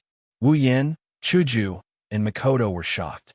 Strength, A, means that it's on the same level as Ikaros. Something that Ikaros thinks can cause her harm is A. S means that even Ikaros will be threatened by it. Such a character is approaching. How can Wu Yan's group not be shocked? Of course, Wu Yan's situation isn't known to the people who are cheering. Because of this, these people who are still in a state of joy don't know that the last moment of their lives is about to arrive. The 15-stage, 7 powerhouses who had been standing there calmly and accepting the crowd's support suddenly felt an aura of death looming over them, causing their bodies to tremble and their expressions to change greatly. Run. One of the Type 7 experts could not help but feel the shadow of death looming over him, as he took 2 steps back in shock, shouting hysterically. This voice not only stunned everyone present, but also caused the other stage 7 powerhouses to tremble. They exchanged glances with each other, struggling in their hearts. The reason why he was struggling was very simple. He had chosen to give up on the treasure and preserve his life, where he felt that this premonition of death was just a trick from the treasure trove. In just a moment, they all lost their last chance to save their lives. Chapter 92. The people of the treasure hunting team looked at the 15 seventh-order powerhouses and were puzzled. They looked at each other and didn't know what to do. Gradually, the crowd began to stir. The 15 Tier 7 combatants' faces were unsettled, their ears listening to the noise from the crowd. Their hearts were getting restless, but at the same time, they also lost control of their emotions. They didn't know what to do. That aura of death kept coming at them. Their hearts started to beat faster and faster. An ominous premonition told them that something terrifying is approaching. The 15 Tier 7 combatants who were struggling between danger and escape. Soon, they didn't have the heart to think about anything else. The crowd gradually quieted down. No matter what, everyone present was quite accomplished in their cultivation. Even if they couldn't compare to the 15 seventh-order powerhouses at this time, no matter how slow they were, they could feel that the situation was not good. A strange atmosphere started to spread in the crowd. The scene became inexplicably quiet. Even the 15 Tier 7 combatants couldn't help but stop what they were doing, shrouded in this strange atmosphere. Master, a strong life force, it's approaching. Other than Wu Yan's group, no one else could hear Ikaros's words. While the scene was quiet, Wu Yan's group was still in shock. Everyone heard a sound. It was the sound of something being dragged on the ground. Following the sound, Wu Yan, Chuju, and Mikoto started to get nervous. Some of the people in the crowd started to feel fear, scared by this strange atmosphere, strange aura, and strange sound. The sound is getting closer and closer. Some of the more timid ones already started to tremble. The 15 Tier 7 combatants looked at each other, took out their armaments at the same time, and looked around vigilantly. Their hearts started to beat faster. In the crowd, one of the warriors inadvertently glanced in front, and with that glance, the warrior's eyes widened, and he took 2 steps back in fear. There. The warrior raised his trembling hand and pointed to the front. His voice was filled with fear. The warrior's voice suddenly rang out in the silent arena. It could be said that it was unusually clear. The warrior's voice was filled with fear, and it also raised the strange atmosphere to its peak. The people heard the voice and looked over. The scene that appeared in front of them finally became the last straw that crushed their hearts. 2 incomparably large and ferocious spiders slowly appeared in front of everyone's eyes. They were 10 meters tall, and compared to them, the black stone spiders from before were like children. Of course, if it were just 2 giant stone spiders, they wouldn't be so shocked. These 2 giant spiders weren't stone spiders, but real spiders. Its entire body was covered in black needle-like hair. Its long legs were filled with barbs. On its huge head, there was a ferocious face, a pair of strange eyes, and 2 stone pillar-like teeth. Its entire body was filled with deterrence.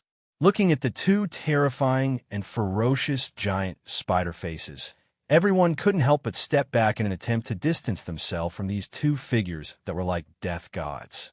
At this moment, fear had already filled their hearts.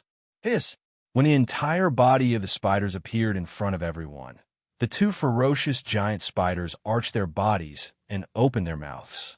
2 powerful roars came out from their mouths, and a strong wind blew towards the crowd. Giant Spider Guard, level 70. Even if the people present didn't have the system's magical sensory ability like Wu Yin and the others, from the terrifying aura and the huge size of the spiders, they realized that the 2 terrifying giant spiders in front of them were definitely not something they could deal with. The aura of death had already completely enveloped them. Fear, horror, fear. At this moment, there were no other words that could express their inner feelings better than this. This included the 15 stage 7 powerhouses who were still awe-inspiring just a moment ago. The 15 stage 7 powerhouses were also afraid. They had stronger strength than the others, and they could feel more clearly how strong the 2 monsters in front of them were. That irresistible feeling, when they saw the 2 ferocious giant spiders, had already spread throughout their bodies. Among them, Any one of them had the confidence that even if they met a peak stage 7 powerhouse with a rare armament, they would be able to withstand 2 moves. But now, the 2 monsters in front of them gave them an irresistible feeling of fear. Then, there was only one explanation: Stage 8. Run! No one knew better than them how terrifying a Stage 8 was. Because they were only one stage away from Stage 8, they knew that if they went up against a Stage 8, even if there were 15 of them, they would only be able to drag out the time of death by a little. In the end, only death would await them. Thus, without hesitation, they used their fastest speed to turn around and run away. Of course, it was all in vain. Almost at the same time when they turned around, a group of stone all shot towards the 15 stage 7 powerhouses at a speed faster than anyone could react. When the 15 stage 7 powerhouses turned around, it just so happened that their backs were exposed to the soul-snatching envoys.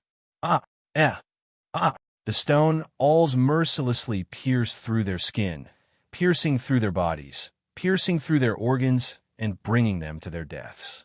In just a short while, the 15 stage 7 powerhouses were all dead. It was a pity for them. If they had been able to resist for a while, they might have been able to find a sliver of a chance to survive. Unfortunately, they had chosen the stupidest choice. Everyone present cried out in fear at the same time. None of them intended to resist. Even the strongest 15 7th order powerhouses among them had been wiped out in an instant. How could they resist by themselves? Thus, everyone present followed the 15 stage 7 powerhouses and chose the stupidest path. At the same time, everyone turned around and fled as if their lives depended on it. The 2 giant spider guards were more than happy to shoot live targets. Stone spikes fell from the sky, shooting down those who were a little slower. Screams, for a moment, spread out in this space. Only the screams of fear and the screams of death spread out in this spacious stone ground. Chuju and Mikoto closed their eyes at the same time when the massacre started. Even with their stubborn personalities, they couldn't bear to watch any longer. They lowered their heads and buried themselves in Wu Yan's arms. Wu Yan also bitterly smiled. Just a moment ago, they sacrificed their comrades to obtain victory. They were even cheering and jumping for joy. But in a blink of an eye, they accompanied their cannon fodder to the underworld. Have to say, this is a bit ironic. But Wu Yan also knows that this is just the beginning. With just these 2 level 70 spider guards and Ikaros' strength, Wu Yan doesn't need to be afraid of them. What really made his heart clench was the S-class lifeform reaction that Ikaros mentioned. Under the stone alls of the 2 giant spider guards, people fell to the ground and died. Their bodies were pierced by the stone alls, but the 2 giant spider guards were not satisfied. They continued to shoot stone alls at the densest areas of the crowd. After a series of random shooting, close to 90% of the people fell to the ground and shed their last drop of blood. Perhaps it was because there were too many people, so the 2 giant spider guards couldn't take care of a portion of them. The group of people who ran the fastest had already left the giant spider guard's shooting range and escaped in all directions. Hearing the sound of the stone alls behind them stopping, this group of people couldn't help but feel happy. Feeling that there's hope for survival, they quickly increased their pace and ran towards the other side of the stone path. Just as the spider escorts were about to give chase, Wu Yan saw them suddenly stop, and then they stopped in their tracks. Chapter 93. Master. Not sure if it's just Wu Yan's imagination, but even though Ikaros called out softly and softly, Wu Yan felt a trace of heaviness in her tone. Ikaros, could it be? Wu Yan looked at Ikaros' beautiful eyes. His heart gradually sank. Yes, Master. A very powerful life form is approaching. It will reach here in 10 seconds. It's very dangerous. I suggest Master evacuate. Ikaros raised her head and looked at Wu Yan, as if waiting for Wu Yan's decision. Yan, Chuju and Mikoto also looked at Wu Yan. Even Ikaros used the word very dangerous to describe it, and suggested Wu Yan evacuate. That means even Ikaros doesn't have a guarantee of victory. Wu Yan could feel everyone's eyes on him. He pondered for a moment and couldn't help but let out a bitter laugh. There's a life form here that even Ikaros doesn't have a guarantee of victory over. Regardless of how strong this life form is, since it's guarding this treasure, it means this treasure is definitely extraordinary. Wu Yin didn't know if it's worth it to give up this unprecedented treasure. If he's alone, maybe he'll risk it all and take the risk. Since he has the system and his points are enough, Wu Yin has the confidence to escape from here. But no matter how precious the treasure is, can it be compared to the women he loves? The answer, of course, is no. Wu Yin said decisively. Chuju, Mikoto, Ikaros, if I tell you to leave, immediately use that and we'll leave this place. Chuju, you take the little girl with you. Hinajiku and Mikoto nodded solemnly. Ikaros replied with a yes, master. She remained silent and continued to observe the scene with her beautiful crimson eyes. Wu Yin narrowed his eyes and focused his attention on the battlefield.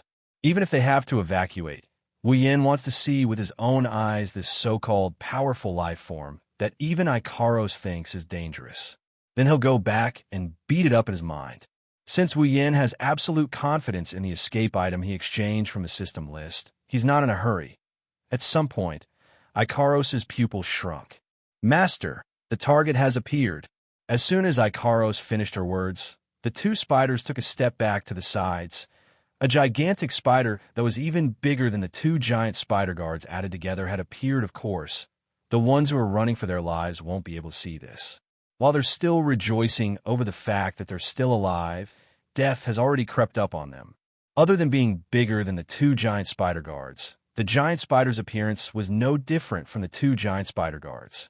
Under the protection of the two giant spider guards, it came to the field.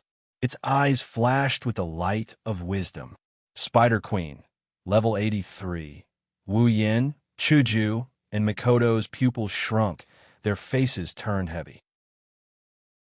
Even though they had guessed beforehand that there might be a level 9 being in this place, they still felt a heavy heart when the other party really appeared in front of them, even though they had a way out. That's an existence that needs to be looked up to. There's no need to question it. Ikaros is the same. Even if Ikaros doesn't care about anything other than Wu Yin, she wouldn't feel anything. This Spider Queen in front of them, Wu Yin doesn't know if Ikaros can win if she uses her gold armament. Of course, even with her gold armament, Wu Yin doesn't think Ikaros can fight above her rank. Tier 9, in this world, other than the 5 demigods who are at the pinnacle of combat power, they're the strongest existence. In that case, the gap between the 9th stage and the 8th stage must be boundless. This could be seen from the 15 7th stage powerhouses who were killed in an instant.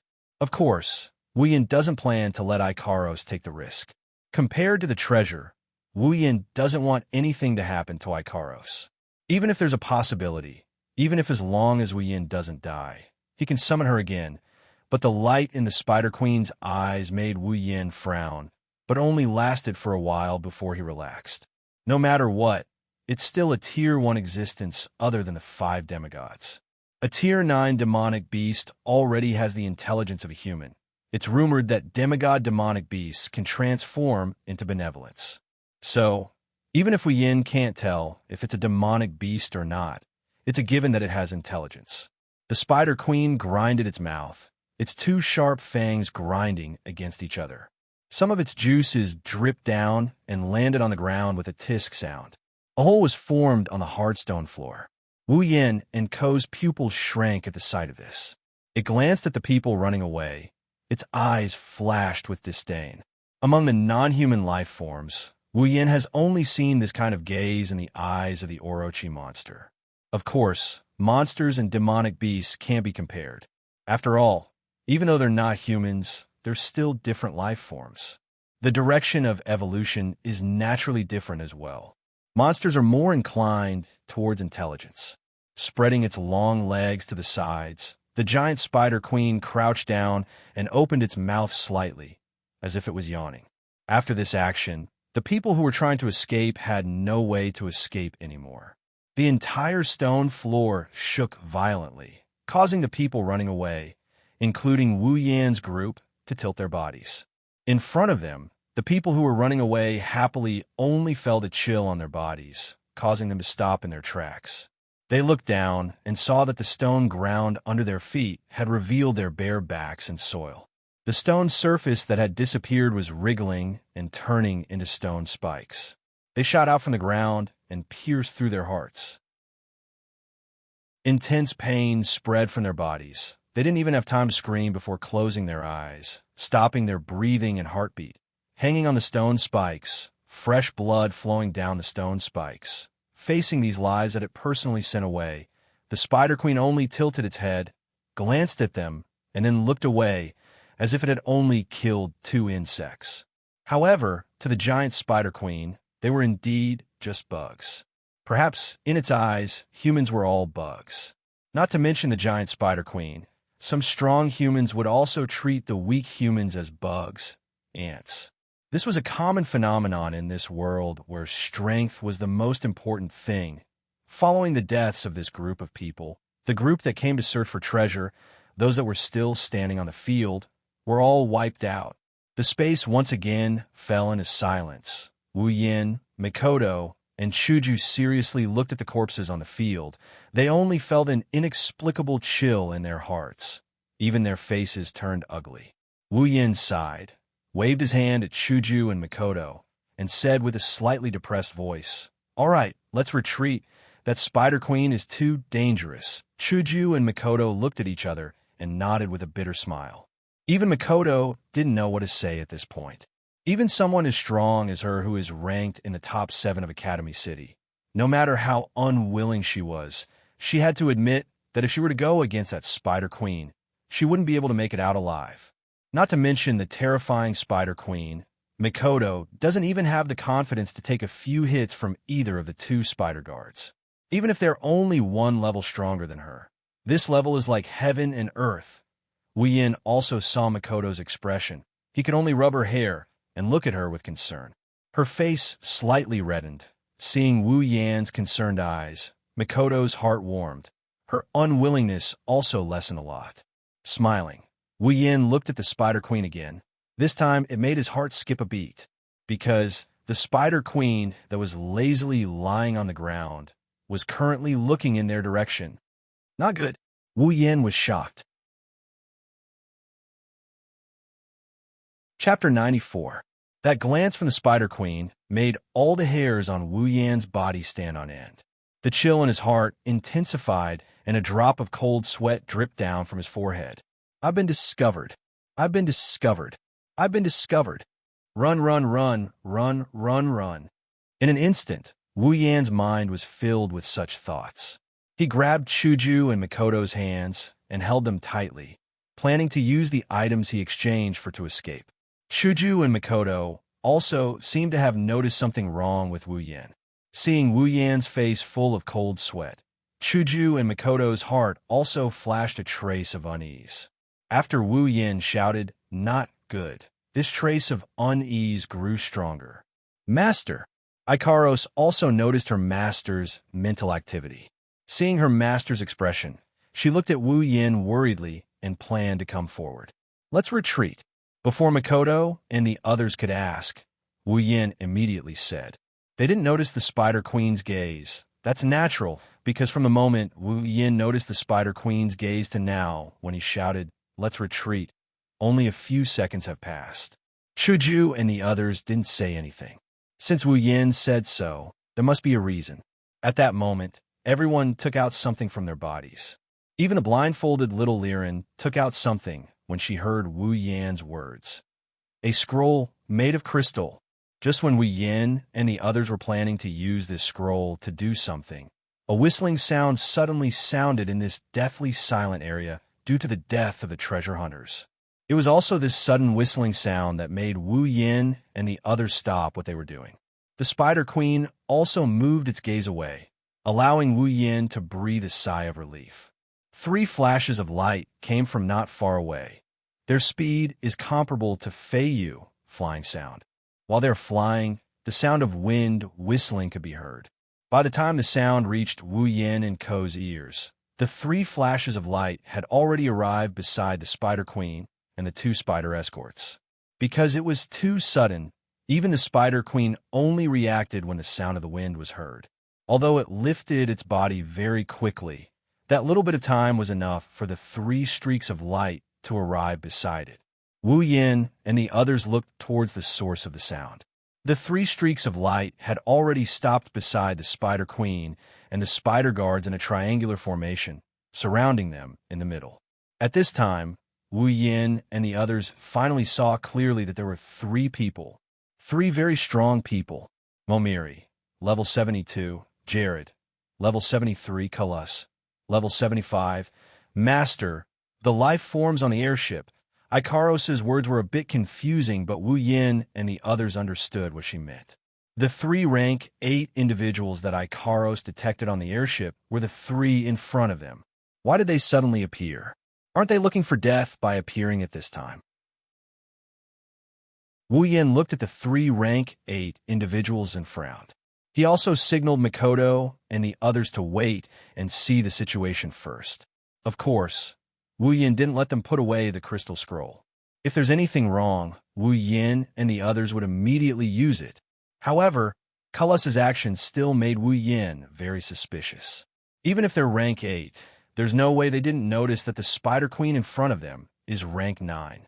At this time, instead of running away, they appeared here. Are they looking for death? They must be hiding at the side like them. They must have seen the deaths of the people before and the strength of the Spider Queen. Could it be that they were really greedy for the treasure and decided to take a gamble?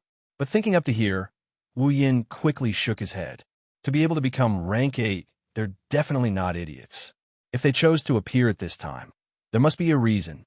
At the same time, Wu Yin couldn't help but laugh in his heart. Of course, he's laughing at himself. He almost forgot that other than them, there's still another group of people hiding. The people from the auction, and these 3 rank 8 individuals who suddenly appeared. It doesn't matter what Wu Yin is thinking. The moment the Tier 8 powerhouses surrounded the Spider Queen and her escorts, they took out a bottle of blood-red potion from their sleeves. Quick, Kalus hurriedly shouted and opened the potion bottle. Jared and Momiri also did the same. They opened the potion bottle and poured on ground. As the potion in the bottle dripped onto the ground, Kalus, Jared, and Momiri took out another item. It was a piece of paper. The paper was instantly slapped on top of the potion on the ground. After this action, the 3 of them stopped. As if they've completed something, a slight smile appeared on their faces. The giant Spider Queen looked at Kalus and the other 2's actions with cold eyes. Although she had said so much, this series of actions had already been completed by the time the giant Spider Queen raised her body and the giant spider guards reacted and stood guard beside her. Even Wu Yin, Mikoto, and Chuju only felt a blink of an eye before Kalus and the others finished what they wanted to do. Their actions were practiced and fast. Suddenly, under the paper on the ground that came in contact with the potion, a red light suddenly lit up. Looking at this red light, the Spider Queen felt an inexplicable sense of unease. The red light became brighter and brighter until it was as red as blood. At this moment, the unease in the Spider Queen's heart reached its limit, causing it to instinctively want to stop what was about to happen. Thus, the giant Spider Queen roared, and the 2 giant spider guards flew out as if they had received an order, charging towards Jared and Momiri. As for the giant Spider Queen herself, she opened her mouth, preparing to do something. Unfortunately, before the 2 giant spider guards could reach them, and before the giant Spider Queen could do anything, Kalus and the other 2 giant spider guards leaped into the air. In a flash, they arrived behind the giant Spider Queen and pulled a long distance away from it. Around the Spider Queen, the 3 papers on the ground suddenly caught fire and burned to ashes.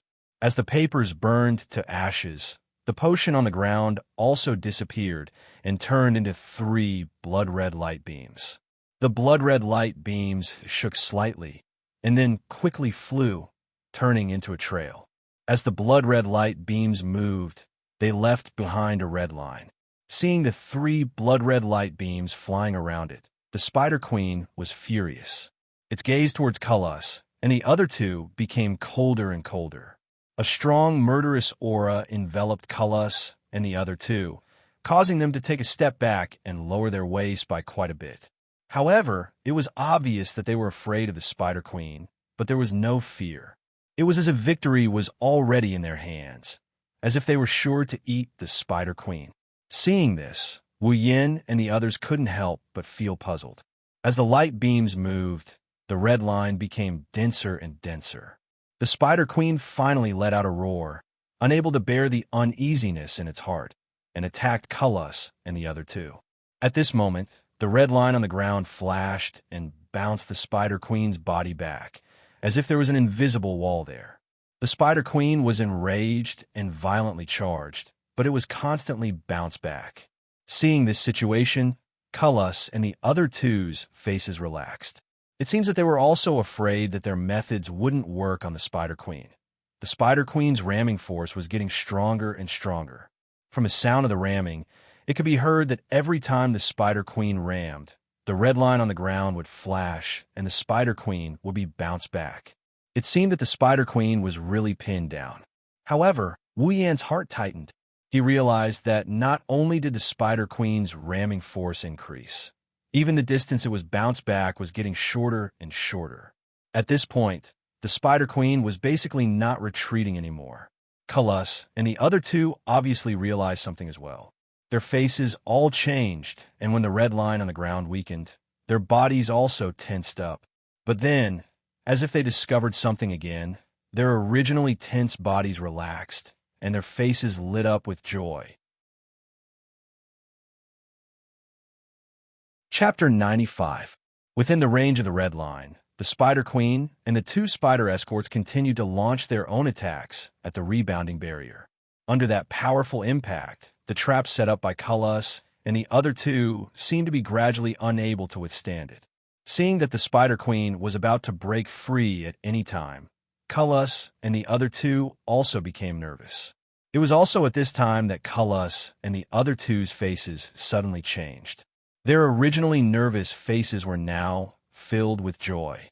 Seeing Cullis and the other two's faces, Wu Yin knew that the situation was about to change. Suddenly, the red light expanded and dyed the entire space blood red. The rebounding force of the red barrier also increased greatly. With a muffled sound, the giant Spider Queen and the two giant spider guards were bounced back, causing them to retreat a great distance and once again enter the center of the red barrier. Wu Yin and the rest who were hiding at the side felt their eyes hurt from the red light. Shocked, they quickly closed their eyes and raised their hands to block the strong light. As the red light expanded, the red line on the ground also flowed like water, as if it was given life at this moment, surrounding the Spider Queen and pulsating.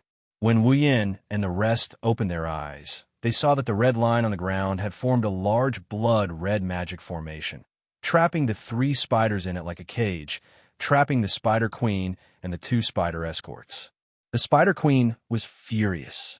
He had been living in this space for countless years. In this space, there was no other living being except for the weakened ones that he had produced out of boredom in the endless years. And here was the king. Not long ago, a powerful human had barged into this place. Not only did he possess the same level of strength as himself, but he was also equally matched with himself in battle. If it wasn't for the Stone Spider Empire that had been born in this place for countless years, he would have had to pay a heavy price to get rid of this human. But even so, under the siege of the entire Stone Spider Empire, this powerful human still suffered heavy injuries, destroyed more than half of its descendants, and escaped. It thought that it was just an accident in the endless years and that it would still be the king of this space in the days to come. But who would have thought that after that, humans would swarm in and break into this place one after another? Unfortunately, those humans were too weak. It only needed to raise its claws to squash them to death. The arrival of those humans was just the spice of life for the Spider Queen. In the beginning, the giant Spider Queen had thought that it would be the same this time. Who knew that there would be so many humans this time?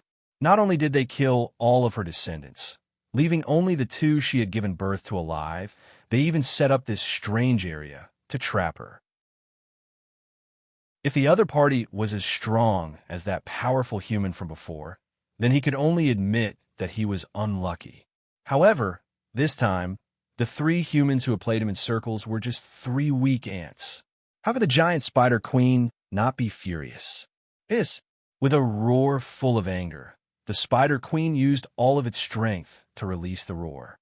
The two spider guards beside it were shaken by this roar and immediately fell to the ground, trembling. The roar reverberated throughout the entire space. In an instant, the entire space made of stone shook violently. The intensity of shaking was greater than any of the previous times. Wu Yin pulled the two girls into his arms again. He hugged them tightly. His heart was filled with shock. Although he didn't know what that blood-red magic formation was, what it did, and how strong it was, since it could trap the Spider Queen, it proved that it wasn't weak. And under such circumstances, he didn't expect that not only was the Spider Queen not weakened, it was still so strong. With just a roar, it caused a tremor that was comparable to a magnitude 10 earthquake. Just how strong was it to be able to do this? Was this the strength of a 9th rank? With such strength, if he used all of his summoning points to summon a 9th rank character, then on this continent, wouldn't he be able to live a carefree life? But this thought was thrown away by Wu Yin without hesitation when he saw Ikaros' beautiful face. If he could choose again, Wu Yin would still choose to summon Ikaros. Cullis and the other two were also forced to retreat a few steps before stabilizing themselves. Looking at the giant spider queen, the fear in their eyes became even more intense. This monster, isn't it a little too powerful? Jared swallowed a mouthful of saliva. Ever since he advanced to rank 7, he had never lost his composure like today. Jared even thought that in this world, he might not be able to find anything that could make him lose his composure. This thought became even more deeply ingrained in Jared's heart after he advanced again and became a rank 8 powerhouse. Now, he knew that compared to the giant Spider Queen, all his previous arrogance couldn't even withstand a single blow. Is this the strength of a 9th rank? Cullis pondered and couldn't help but mutter. Momiri smiled bitterly, looking at the sorry state around him. Recalling that roar filled with power, his eyes were filled with fanaticism. I must break through the 8th rank and become a 9th rank powerhouse. Their voices weren't loud, but Wu Yan's group heard it clearly. At this time, Wu Yan's eyes narrowed as he looked at the trio. Although these three were intimidated by the Spider Queen's strength, they weren't afraid at all. At most, they were afraid. What was it that gave them so much confidence? But soon, Wu Yan didn't need to think anymore, because the answer was already on the table. Master! Ikaros' voice sounded again, making Wu Yan, Chuju, and Mikoto tremble. The way they looked at Ikaros also became strange. Ikaros!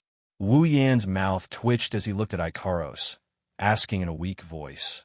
Could it be that there's another powerful life form approaching? Hearing Wu Yan's words, Ikaros' eyes flashed a little confused, but she still said, No, Master. It's that magic formation. It's gathering a powerful energy. Gathering a powerful energy. Wu Yan's group looked over in confusion, but what they saw made them pale. Inside the magic formation, the Spider Queen looked like it couldn't move. It's shaking its body with all its might, but it didn't move at all. The two spider guards were also doing the same thing.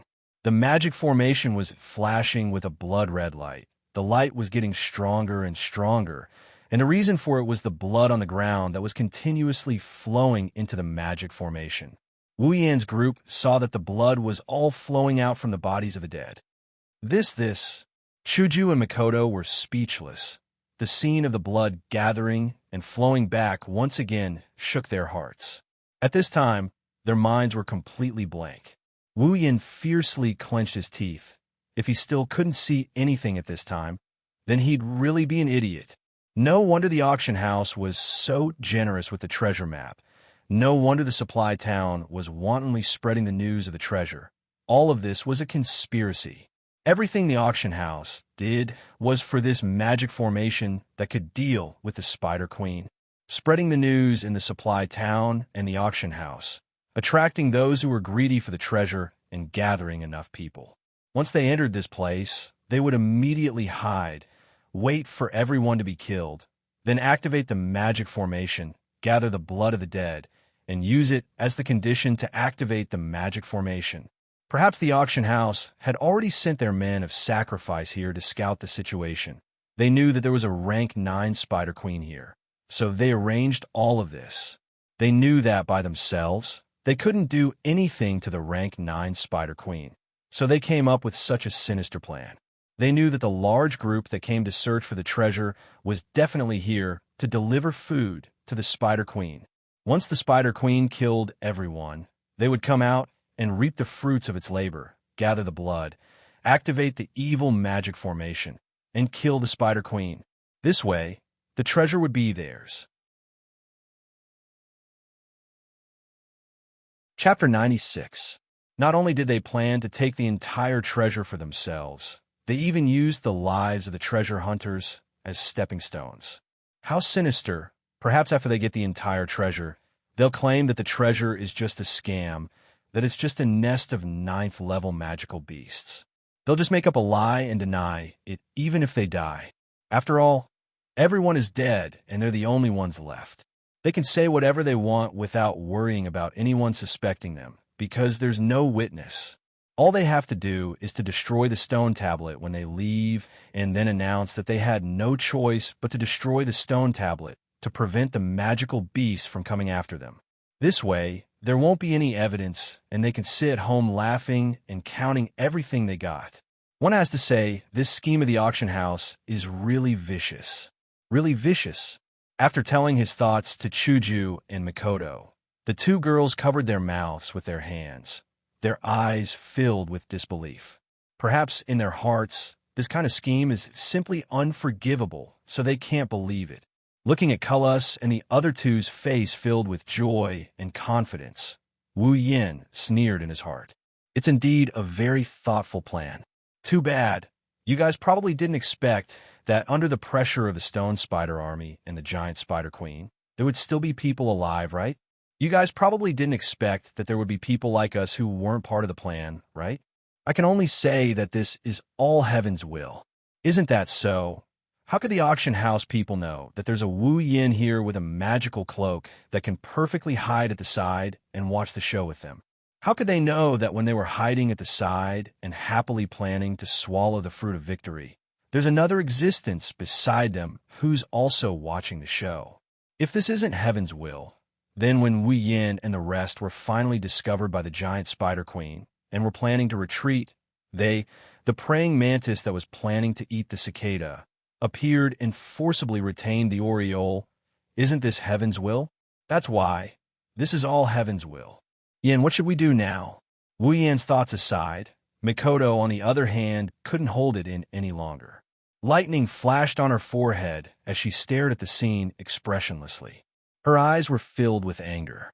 Looking at Mikoto's current state, it's obvious that everything the auction house has done has made her furious. How could Sis Cannon, who is filled with a sense of justice, not be angry when such a thing happened in front of her? She had a junior who was a member of the Conduct and Discipline Committee and was extremely kind. Although Mikoto's heart had hardened a lot since she was summoned by Wu Yin, her basic principles would never change. She was just a little naive before, but now that naivety was gone, her kindness was still there, and so was her inner heart. This was something that Wu Yin was very happy about. As for the president, she was about the same. If not for her lack of strength, she really wanted to rush up and teach those 3 evil fellows a lesson. Isn't that obvious? Wu Yin rubbed the back of his hand. The corner of his mouth twitched into a sinister smile. Since they put on a show to watch a good show, if we don't inherit their spirit, wouldn't we be letting them down? What do you mean? Chuju and Mikoto kind of understood what Wu Yin meant. He wanted to give them a taste of their own medicine. Wu Yin didn't care if Chuju and Mikoto understood the meaning of this famous Chinese saying. He smiled and said, "Let them fight among themselves. Just as well, help us get rid of the Spider Queen and let us have a taste of what it's like to be a fisherman." Chuju and Mikoto were speechless. Looking at the sinister smile on Wu Yan's face, the two girls remembered how Wu Yin was coquettishly shouting, "Let's retreat." Not long ago, they wanted to give him a few slaps on his wretched face. But after they get rid of the Spider Queen, what What about those 3 Tier 8? Mikoto said with a frown. Even if a Tier 9 super strong enemy was killed by someone else, 3 Tier 8s are still a very strong enemy. On their side, they only have 1 Tier 5, 1 Tier 6, 1 Tier 7, and 1 Tier 8. Against 3 Tier 8, no matter how you look at it, they have no chance of winning, right? Don't worry. Wuyan of course understood what Mikoto was trying to say. He wasn't that stupid to overestimate himself and think that they're in the bag. If it's the Spider Queen, then we can only scrounge up the points and dig out the system's secret. Otherwise, there's nothing else we can do, but casting his gaze on Cullis and the other two, Wu Yin smiled faintly and said softly, "If it's those 3 Tier 8 with Ikaros, we still have a chance of winning." Ikaros. Chuju and Mikoto looked at the expressionless Ikaros and were surprised. But Chuju thought for a bit and said hesitantly, "Although Ikaros is a Tier 8 and higher than any of the 3, but she's only one person against 3 Tier 8, then that's because you guys don't understand Ikaros." When Wu Yin said this, his tone was full of confidence. Rubbing Ikaros' head, Wu Yin smiled. Ikaros is the king of group battles. King of group battles? Obviously, Chuju and Mikoto didn't understand Wu Yan's words. Looking at Ikaros and the hand rubbing her head, they were a little unhappy and a little envious. Let's make an example. Mikoto. Wu Yin looked at Mikoto, startling her. If you and Ikaros are of the same level, without taking into account equipment and other factors based on pure strength, then with your ability, you should be able to beat Ikaros by a notch. But if you were to team up with another person, then the outcome of the battle would be different. At this point, Wu Yin couldn't help but see Chuju and Mikoto's confused expression. Wu Yin shrugged and continued his explanation.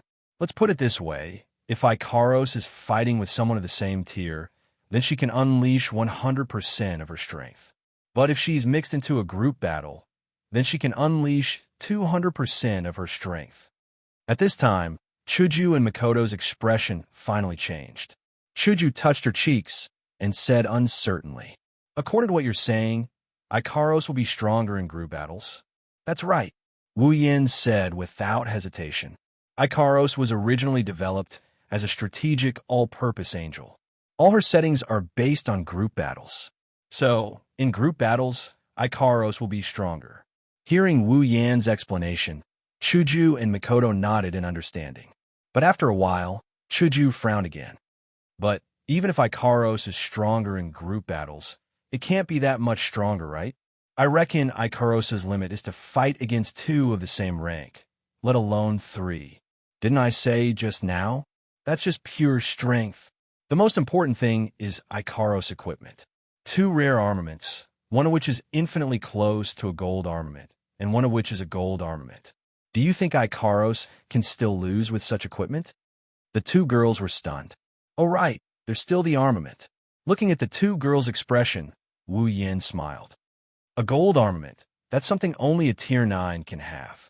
I don't believe those 3 Tier 8 guys outside would have a gold armament. So, with Ikaros being stronger in group battles, plus a gold armament and a top-tier rare armament, it's not like Ikaros has no chance of winning against those 3 Tier 8. Wu Yan's words made Hinajiku and Mikoto lower their heads. They started thinking about the feasibility of this plan. Wu Yan didn't comment on this, and he just smiled. He licked his lips in excitement when he recalled the scene where Ikaros fought against the Tier 8 combatants. That's why. Other people fight while we wait for the loot to drop, that's fine. Chapter 97. Seeing Wu Yan's confidence in Ikaros, the 2 girls couldn't help but feel a little jealous. Mikoto turned her head away in dissatisfaction, but still asked with concern, "Are you so sure that Ikaros can take on 3 people of the same rank? Even though Ikaros is strong in group fights, but against 3 people of the same rank, won't that be too much?" "Yeah, Yin, isn't this too dangerous?" Chuju looked at Ikaros worriedly. "Are you so sure that they don't have a gold armament? What if something happens and Ikaros gets hurt? Whether it's Ikaros' ability to fight in groups or the gold armament, it's all your own assumptions. If your assumptions are wrong and they have the gold armament, or if Ikaros' ability to fight in groups is enhanced, she still can't beat 3 people of the same rank. What we do then? Ikaros, who had been silent all this while, suddenly raised her head. Her voice was soft but firm. Ikaros can fight. Chuju and Mikoto immediately looked at Ikaros, but all they saw was her expressionless face. They could only helplessly turn to Wu Yin. Wu Yin was speechless. Being stared at by the 2 girls, Wu Yin felt like he did something bad. He helplessly shrugged his shoulders. You're right, there's always a what if. That was just a simple calculation. But even if Ikaros can't take them on, as long as she drinks resplendent breath, she'll be invincible for 3 hours. That shouldn't be a problem, right? All right, there's that too. Hinajiku and Mikoto looked at each other, embarrassed. It's obvious that they've forgotten about resplendent breath. Seeing this, Wu Yin laughed and shook his head. With resplendent breath's invincibility for 3 hours, even if Ikaros grinds, she'll be able to grind those 3 to death. So don't worry. Chuju and Mikoto nodded. Mikoto lamented. Sometimes I really feel like having a system is cheating. With such a strong item, whoever goes up against it will be the unlucky one. Listening to Mikoto's mumbling, Wu Yin couldn't help but laugh. The system is a cheat to begin with. Ugh, it's still a trap. Finally, when all the corpses on the ground were dried up and their blood was sucked dry by the magic circle finally unleashed its full power. The blood-red color that was like the setting sun at dusk, with the last drop of blood flowing into the magic circle. The blood-red color weakened and slowly disappeared. The magic circle also became ordinary, like a decoration. Seeing this scene, Cullis, Momiri, and Jared weren't surprised at all. Instead, the joy on their faces grew. At the same time, they dropped all their defenses. The corners of their mouths twitched and a smile appeared on their faces. In the end, they couldn't help but laugh out loud. This can only mean that they've achieved their goal. Everything they wanted to do has basically been declared a success. And the fact is, it's indeed so. The magic circle below lost all its luster. Inside the magic circle, the Spider Queen felt a sense of danger. All the anxiety in its heart turned into a deadly premonition of death, driving it crazy.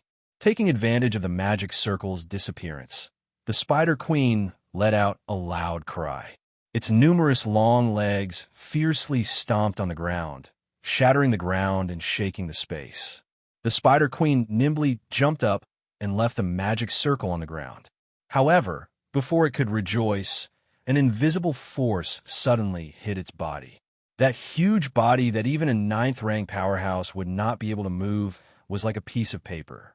It was hit by this invisible force and heavily fell to the ground. Back in the original magic array, seeing the Spider Queen struggle, Cullis and the other 2 revealed a look of disdain. It's completely different from the vigilant and fearful look from before. It also exposed their true colors of all characters, causing Wu Yin to sneer. Just now, before the magic formation had taken effect, he had looked like he would run away if there was even the slightest hint of danger. Now that he was relying on the power of the magic formation to suppress the giant Spider Queen, thinking that victory was within his grasp, he had started mocking him. He really was a true villain. The giant Spider Queen kept struggling, and its screams echoed throughout the space. However, no matter how much it struggled, it couldn't lift its body. It felt as if a huge mountain was pressing down on its back. It felt as if its entire body was extremely heavy, and it couldn't move at all. As for the 2 giant spider guards, they were already lying on the ground. Cullis and the other 2 looked at each other and laughed even more cheerfully. Who knows if their laughter was a signal, but after their laughter, the sound of chaotic footsteps came from the other side of the stone path. Following that, people from the auction house appeared in front of Wu Yin's group. What made Wu Yin surprised was that it wasn't just the auction house. There were also people from 2 other forces that came in. Just thinking about it, Wu Yin came to a realization. I was wondering why there were 3 8-step powerhouses. They couldn't all be from the auction house. Otherwise, the auction house would have already unscrupulously dominated the entire supply town. So it turns out that there are two more from other forces. You can't blame Wu Yin for not noticing. Even with his complete memory ability, all his attention was focused on the auction house. He didn't pay attention to the other forces and only paid attention to those above the sixth step. That's why he didn't notice that there were two other forces hiding with the auction house. Pathetically defeated. Seeing the situation, the president got angry and said with a cold snort. Wu Yin looked at Chuju with a bit of surprise and said in amazement, "You've learned the idiom quite well." The old man from the auction house walked out from the crowd and came to the side of Cullis and the other two. He bowed and respectfully said, "Three sirs, did you succeed? Does it even need to be said?" Cullis waved his hand with an insufferably arrogant look, completely lacking the demeanor of a powerhouse of the Eighth Order. Although his voice sounded calm, the words that came out of his mouth were filled with an indescribable sense of pride. After spending so much effort, if it still didn't succeed, then it really doesn't make sense. Too bad. You're not destined to have the last laugh. The old man raised his head to look at the giant spider queen. Feeling the immense aura of death and pressure coming from it, as well as the powerful sound waves coming from its frantic struggle, he trembled a little. "Cullis, let's end it." Momiri noticed that under the pressure of the giant spider queen, the crowd stiffened and frowned. Jared also nodded, agreeing with Momiri's suggestion. "Got it." Cullis glared at the two of them with dissatisfaction, as if blaming them for not letting him show off in front of his subordinates. However, he still obeyed and took out a small blood-colored stone from his bosom. The three of them took a few steps forward and closed the distance between them and the giant spider queen. Seeing the giant spider queen's abnormally ferocious face and its eyes filled with killing intent and resentment, they all felt their hearts tremble. Cullis snorted coldly. He felt that this monster was about to die under his hands, yet he was still afraid of it and lost face. Thus, he viciously said, So what if you're a 9-step monster? You still lost to me. You still died under my hands. Remember my name? Cullis." That pretentious look made Wu Yin and the rest want to vomit. Flicking the small blood-colored stone into the magic formation, Cullis and the other two retreated. Under the gaze of the giant spider queen, the stone fell into the magic formation and slid in front of it. Then it instantly vaporized. Following the vaporization of the stone, the magic formation seemed to have received some kind of order and started to rotate. Complex and hard-to-understand runes jumped in the air. The blood turned into a fluid that flowed around the giant spider queen and the two giant spider guards. A blood-colored transparent barrier rose from the bottom of the magic formation and then covered the entire magic formation, as well as the giant spider queen and the two giant spider guards. The giant spider queen seemed to have predicted its own outcome and let out a mournful cry that shook people's hearts. Boom!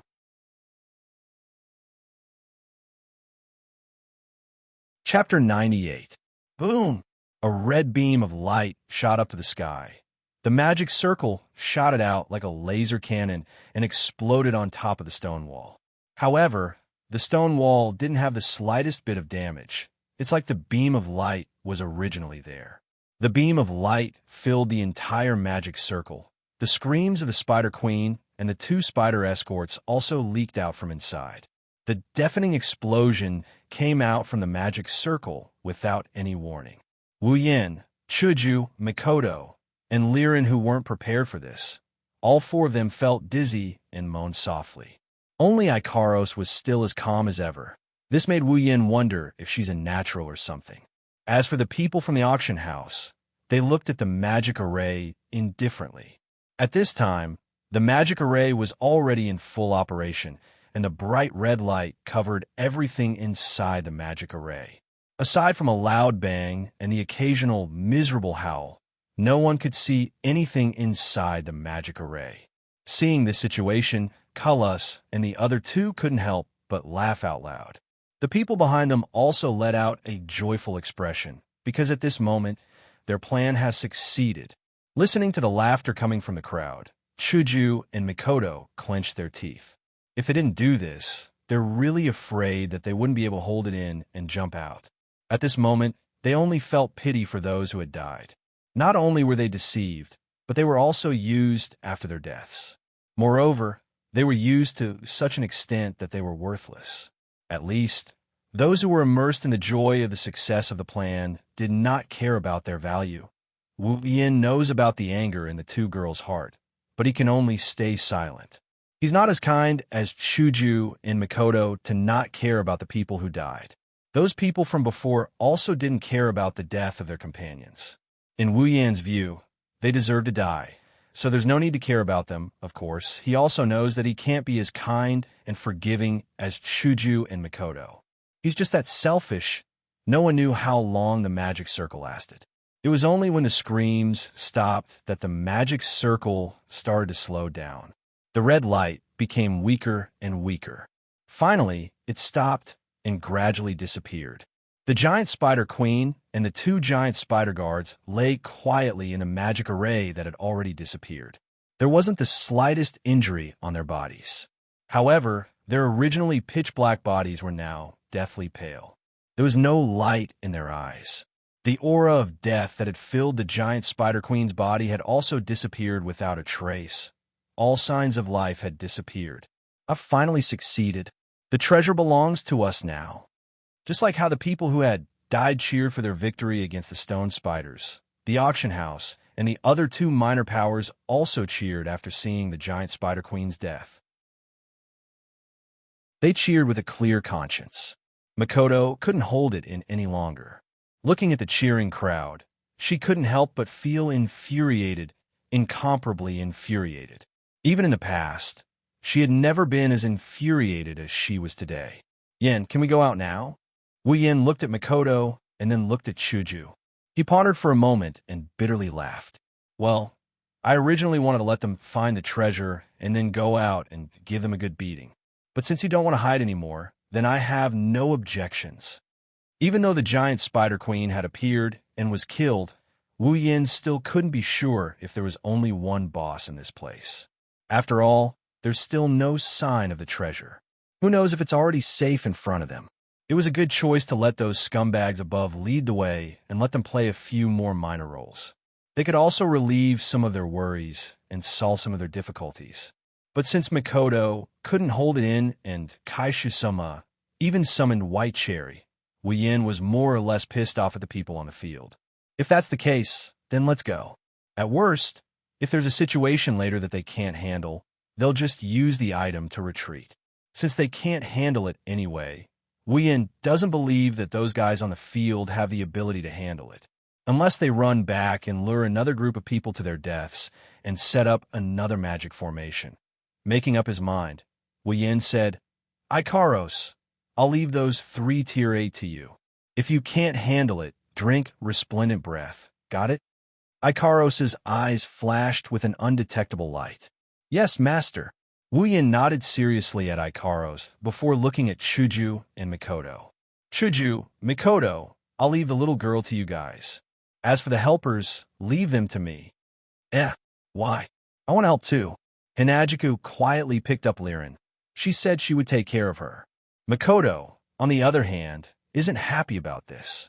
She was just getting ready to go all out, but who knew Wu Yin would suddenly do something like this? Wu Yin retorted at Mikoto's words. Can you do it? Mikoto choked. She looked at the crowd on the field and weakly said, At least let me help out. I'll just injure them. Wu Yin didn't know whether to laugh or cry looking at her. Injuring, but not killing, that'll take a lot of effort. There's no lack of cockroaches in this world. Even if you knock them down, they'll get back up again. Understanding Wu Yan's meaning, Mikoto paused and mustered up her courage to look into Wu Yan's eyes.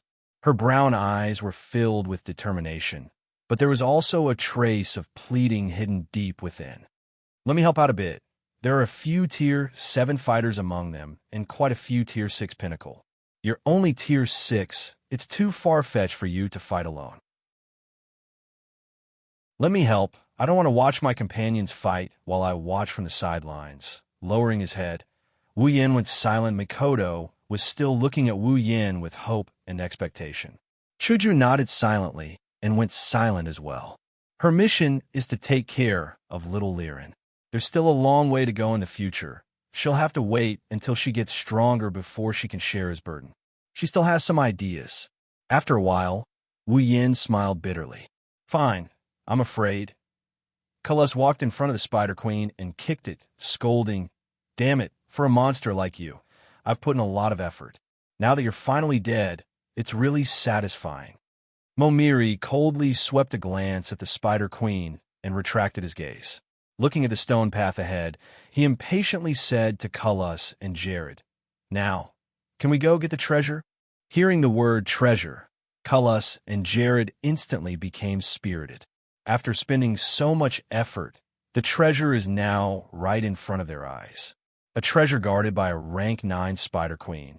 Even if one were to think with their knees, they would know that it's definitely not simple. The three of them also became a little impatient at this moment.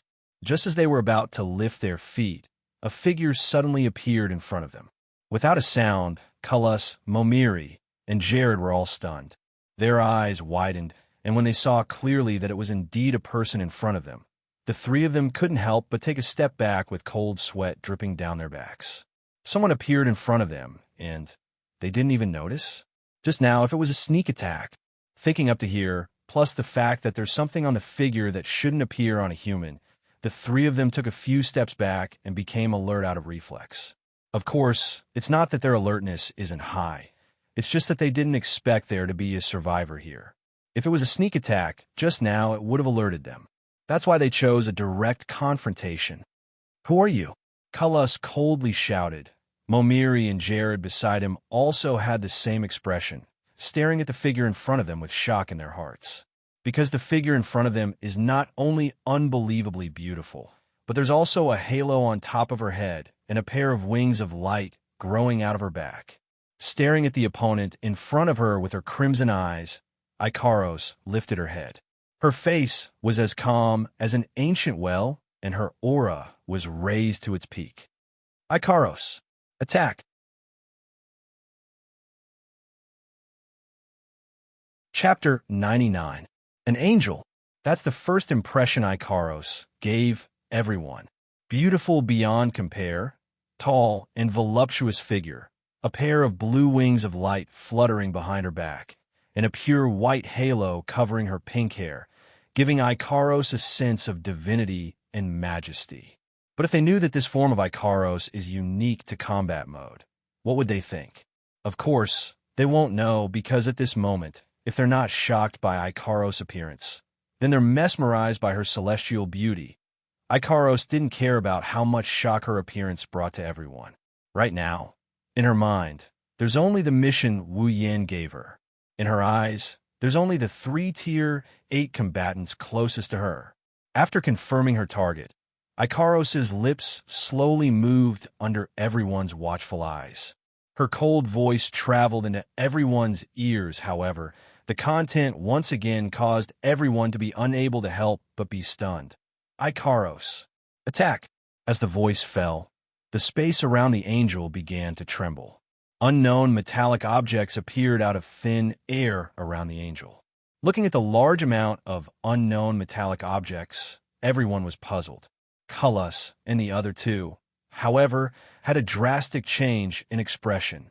At the same time, when the unknown metallic object appeared, Cullis and the other two felt an inexplicable sense of crisis.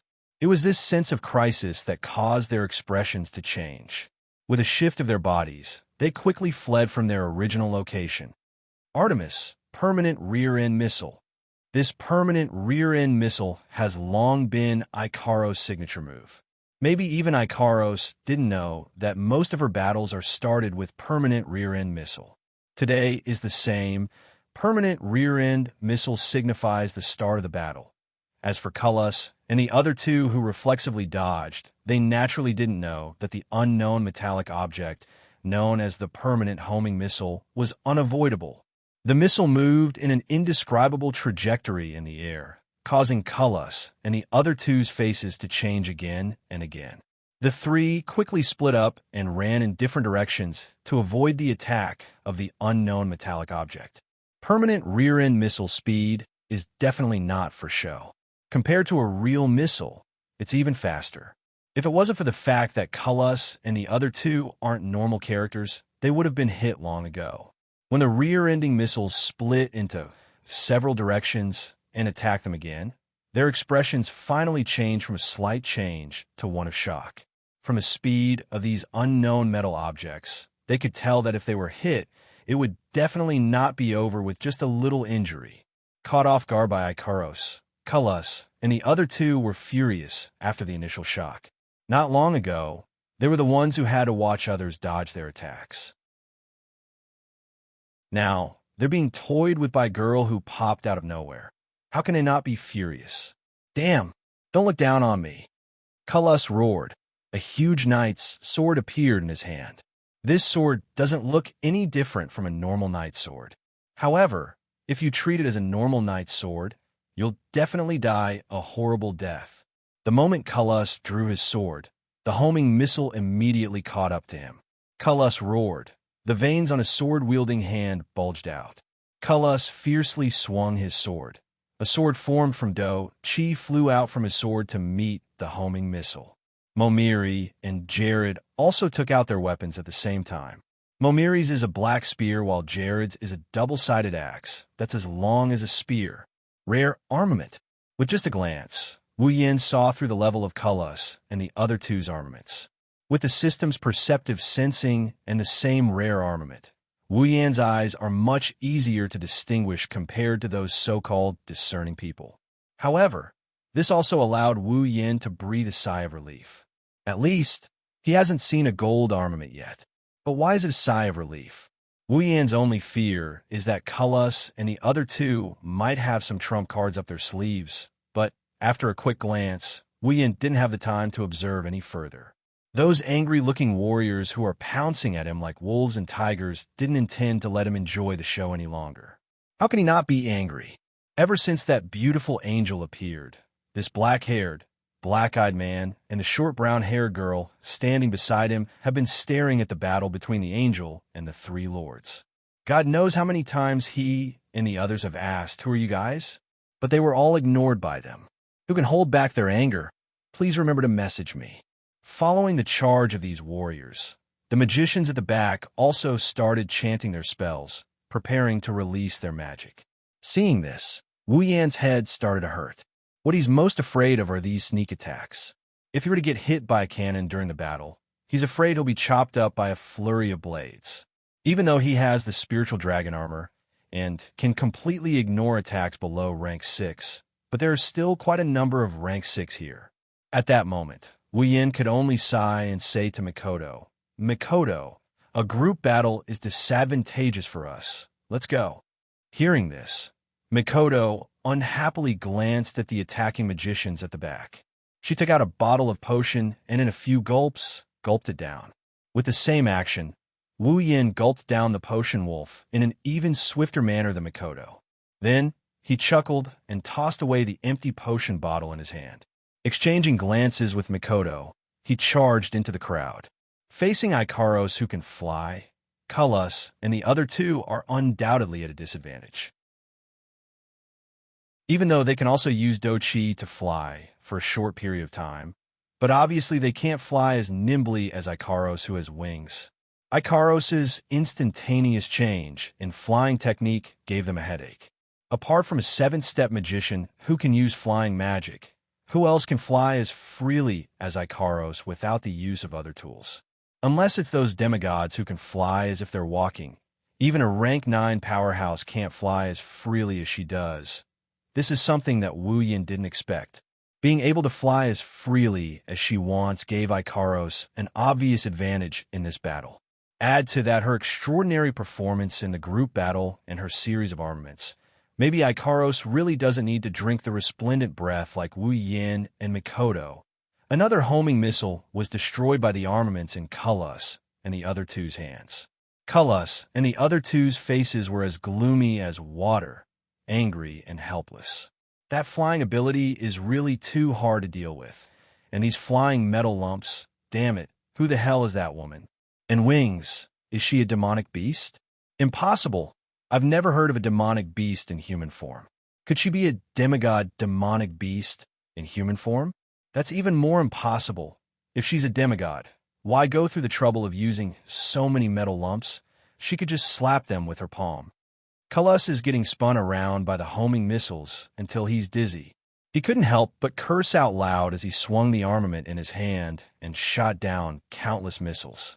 But very quickly, new missiles came in to replace them and continued their relentless assault.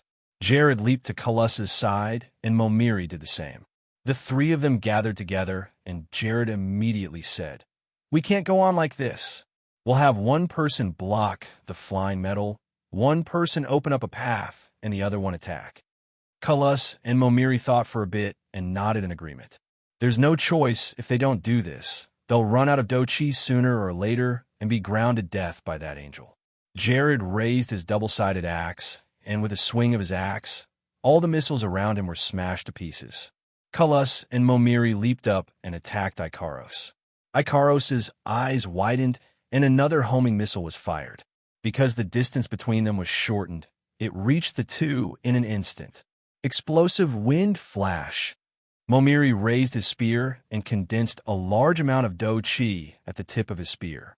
Momiri urged his do-chi, and a burst of light exploded from the tip of his spear and destroyed the missile. Culus smiled sinisterly and came above Ikaros and viciously slashed down with his greatsword.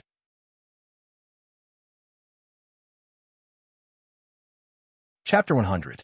The greatsword mercilessly slashed towards her own face. The pressure from the greatsword caused her hair to swell even more after entering Sky Queen mode. One could see just how strong this blow is. Facing such a powerful attack, Ikaros ignored it like it was nothing. She didn't even bother to lift her head. Her lips parted and she chanted a few more words. Aegis, absolute defense circle. Culus' greatsword that could split Mount Hua shuddered and stopped right above Ikaros. Culus was stunned. Even though he pushed his do-chi a bit faster, it still didn't budge an inch. Culus looked down in surprise, only to see a layer of blue translucent shield in front of Ikaros, blocking his armament. Culus's face changed. He hardened his resolve and raised his greatsword again, slashing down on the absolute defense circle. A crisp sound rang out, but it still didn't move an inch. Without waiting for Culus to attack again, Ikaros dispelled the absolute defense circle and turned around. The wings on her back unfurled, and like a giant palm, she sent Culus flying. Momiri suddenly appeared in front of Ikaros again, thrusting his spear towards her chest, while Jared appeared behind her, swinging his great axe towards her back. Ikaros's crimson pupils shrunk, and with a flap of her wings, she flew towards the sky, dodging both Momiri and Jared's attacks. Too bad. Above her, Culus was already waiting for her, crazily condensing the do-chi in his body and channeling it into the greatsword in his hand like it doesn't cost him anything. The greatsword flashed a glaring red light. Looking at Ikaros, who delivered herself to his doorstep, Culus grinned sinisterly. "I'd like to see if that shitty shield of yours can stop my strongest battle skill. Blood Soul Slash." Her already crimson pupils were illuminated even brighter by the red light from the greatsword. Left with no choice, Ikaros once again activated her absolute defense circle. Culus's vicious slash landed on the blue barrier. Against the strongest battle skill of an opponent of the same rank, the absolute defense circle could only hold on for a moment before being chopped into pieces. Culus's battle skill, however, continued to slash towards Ikaros. However, even though the absolute defense circle didn't block the opponent's strongest battle skill, it did weaken the power of the greatsword by quite a bit. Ikaros raised her hand, condensing a small absolute defense circle in her palm like a shield, blocking Culus's greatsword. What? He didn't even have the time to celebrate destroying the turtle shell when his attack was blocked by another small turtle shell. Culus couldn't believe that his strongest attack was blocked just like that. Ikaros's fist landed heavily on Culus's astonished face. Poor Culus was sent flying twice by Ikaros. One was a slap, the other was a slap to his face. Jared and Mamira's face darkened at the sight. Among them, Culus is the strongest, and Culus's Blood Soul Slash is also the strongest battle skill among the three of them. Even that couldn't do any damage to her. Is she really a monster? Artemis! The missile fired again. Seeing this flying metal that's as sticky as a mosquito, the three of them felt their scalp tingle. It's as sticky as a mosquito, but if you get hit, it won't just be a mosquito bite. They hurriedly evaded the homing missile, and as expected, the homing missile chased after them again. Culus and the other two quickly used their battle techniques to block the homing missile, and for a moment, they were in a difficult situation. On the ground, Wu Yin, who was in the middle of his killing spree, saw this and was pleasantly surprised. To be honest, Wu Yin really didn't have the confidence to let Ikaros face three of the same rank alone. If it wasn't for the existence of resplendent breath and that crystal scroll, Wu Yin really didn't want to let Ikaros take the risk. Who would have thought that Ikaros, who had the advantage in the air, could actually fight 3 Tier 8 and even find a chance to counterattack? She really is the queen of the sky. When we get back, I'll have to reward Ikaros well. Let's do that. Not sure what kind of reward he thought of, Wu Yin grinned. That creepy laughter made one of the warriors who wanted to ambush him shiver and have the urge to run. No choice. Fighting her in the air is too disadvantageous for us. Her defense is so strong. Let's all attack together. Shouting so loudly. Aren't you afraid Ikaros will hear you? Barely able to fly using Do Chi, Culus, Jared, and Momiri surrounded Ikaros from 3 different directions and flew towards her. The armaments in their hands buzzed, shattering the missiles and destroying them.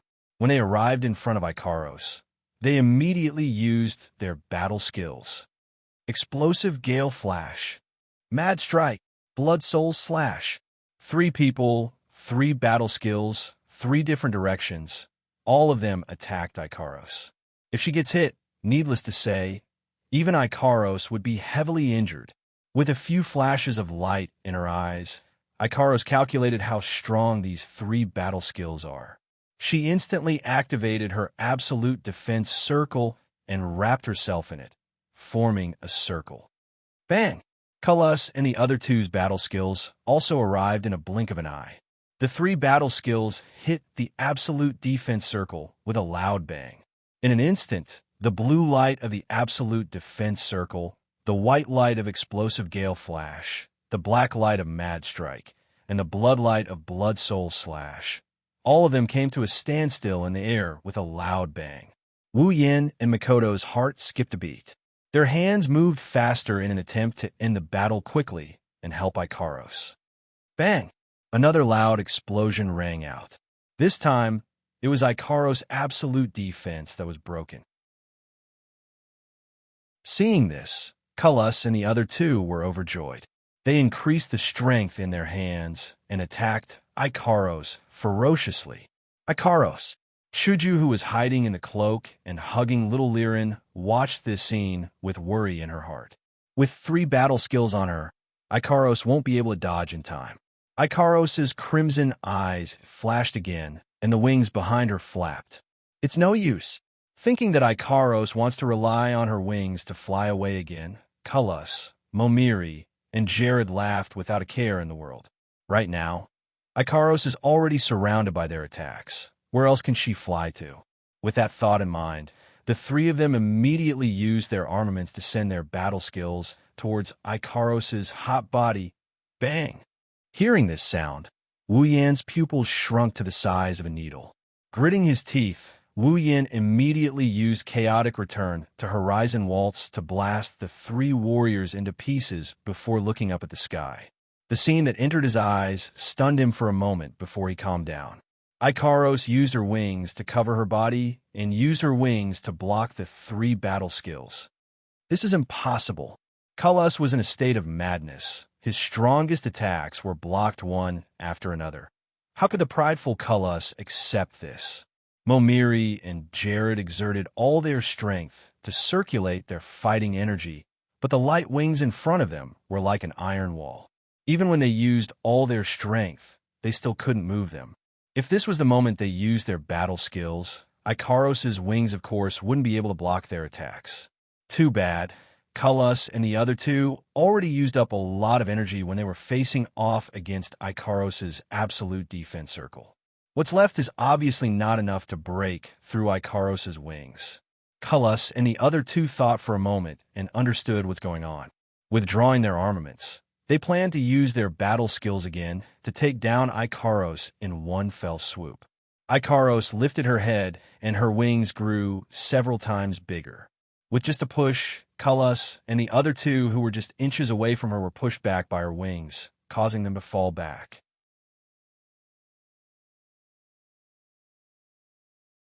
Chapter 101. Artemis. Without waiting for Cullis and the other two to stabilize their bodies, the homing missiles were launched. Before they could react, the homing missiles had already arrived in front of them. Their faces changed. They had no choice but to use their armaments to block in front of them. When the missiles hit their armaments, even though it didn't cause them any damage, it still forced them to back off. Pulling away from Icaros is definitely not something to be happy about. One must know, Icaros's long-range attacks far exceed her close-range attacks. Thus, the crowd saw countless homing missiles flying towards Cullis, and the other two. Dochi flashed continuously in the air as the missiles danced in the air. From time to time, the armaments from both sides would pierce through the air and hit the surrounding stone walls. Seeing this, Wu Yin and company who were still fighting on the ground felt their hearts tremble. Bam, bam, bam, bam. The battle between Icaros, Cullis, Momiri, and Jared was still constantly switching sides. The sounds of battle in the air never stopped. Either Icaros's homing missiles were blocked or destroyed, or Cullis and the other two skills were mostly blocked by the absolute defense circle. For a moment, no one could do anything to the other. Damn it! Even though Icaros has the advantage of flying in group combat, Cullis and the other two also have the advantage of numbers. After fighting for so long, the three of them could see that Icaros is only of the same rank as them. Fighting against someone of the same rank, they have three people on their side, and yet they can't take her down. Not only that, she would seize the opportunity to attack them from time to time. This made the three of them so angry that they're about to explode. She's obviously someone of the same rank. Other than flying, she has one more armament than them and no other advantages. But even so, she can't possibly go up against three of them of the same rank and not be at a disadvantage, right? However, this angelic girl in front of him had forcefully turned the impossible into a possibility. Cullis, Momiri, and Jared didn't know why, but they could clearly see that this angelic girl's strength was only a bit stronger than the strongest among them, Cullis. What was it that allowed her to not lose against the three of them? After the confusion, what replaced it is a thick sense of jealousy. Why? Why can she go up against three of them, even though she's of the same rank as us? We're all of the same rank. Why could she do it? Could it be that being able to fly can really increase one's strength by so much? They'll never be able to figure it out in their lifetime. Under the support of anger and jealousy, Cullis and the other two's attacks became even more ferocious. Instantly, Icaros felt the pressure getting heavier and heavier. She's flustered and in a sorry state. Cullis and the other two thought Icaros was hard to deal with, but wasn't Icaros the same? Relying on her superior ability in group battles and the aid of her wings, she's able to hold her own against the three of them. But as time goes by, Icaros is getting weaker and weaker. No matter what, the opponent has the advantage in numbers. There are three of them of the same rank, and on the surface, it looks like she's on par with them. But Icaros can't say anything about it.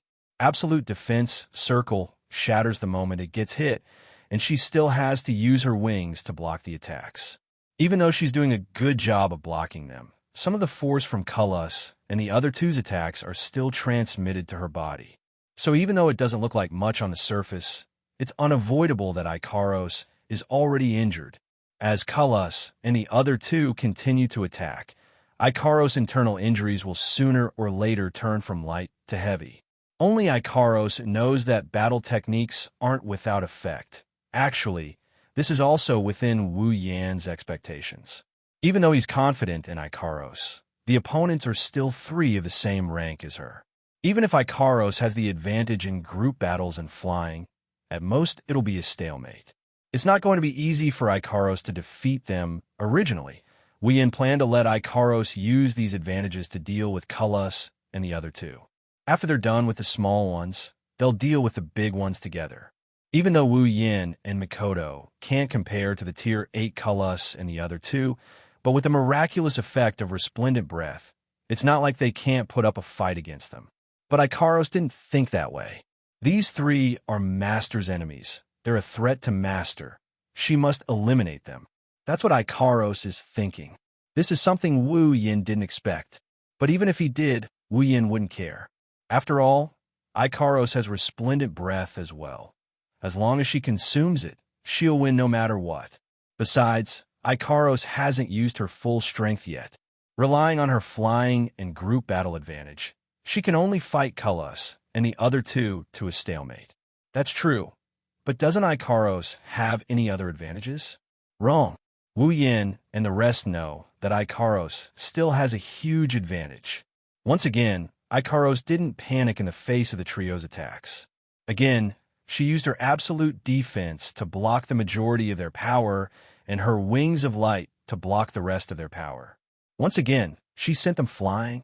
Only this time, Ikaros didn't fire any missiles but instead stretched out her left hand and made a grabbing motion.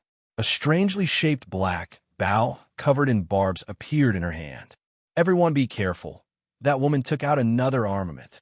Jared's face changed when he saw the armament in Ikaros' hand and yelled at Cullis and Momiri. The three of them looked at Ikaros with vigilance, gritting their teeth. Even if it's them, each of them only has one rare armament. But this winged woman already has an invisible armament that can shoot flying iron and a defensive armament. Now, she even has another armament. Even Momiri, who runs an auction house, doesn't have this kind of treatment. Ikaros doesn't care what they're thinking. Her left hand is holding the bow while her right hand is slowly pulling the string. Purple light slowly condensed on the bow and an arrow appeared in her hand. She knocked the arrow. Purple light flowed on the surface of the bow and black light condensed on the arrowhead. A destructive force filled the arrowhead and pointed at Cullis and the other two. With just this one action, Cullis, Momiri, and Jared shuddered. Their eyes widened and the hairs on their bodies stood up in an instant. The light in Ikaros' eyes condensed and loosened her grip. The arrow turned into a black light and flew towards the three. Apollon, Apollo. Danger, danger, danger, danger, danger, danger. Their minds were filled with these two words. Cullis, Momiri, and Jared were horrified when they saw the black light flying towards them. A chill ran down their spines. Dodge! Cullis screamed hysterically, and with the fastest speed he's ever had, he dodged to the side. Jared and Momiri were alerted by Cullis' roar. Their complexion changed greatly. At this moment, their do-chi was raised as if they didn't care about their lives. Breaking through their previous limits, they dodged to the side. None of them had the intention to catch it, because their instincts told them that even if they used their strongest combat skill with their armament, they would still die. Have to say, this instinct almost saved their lives. The black arrow brushed past the three of them and landed on the ground at an unimaginable speed. Boom! The terrifying power instantly exploded, destroying everything in the surroundings. Nothing was left. The wind was raging, and the ground was destroyed in an instant.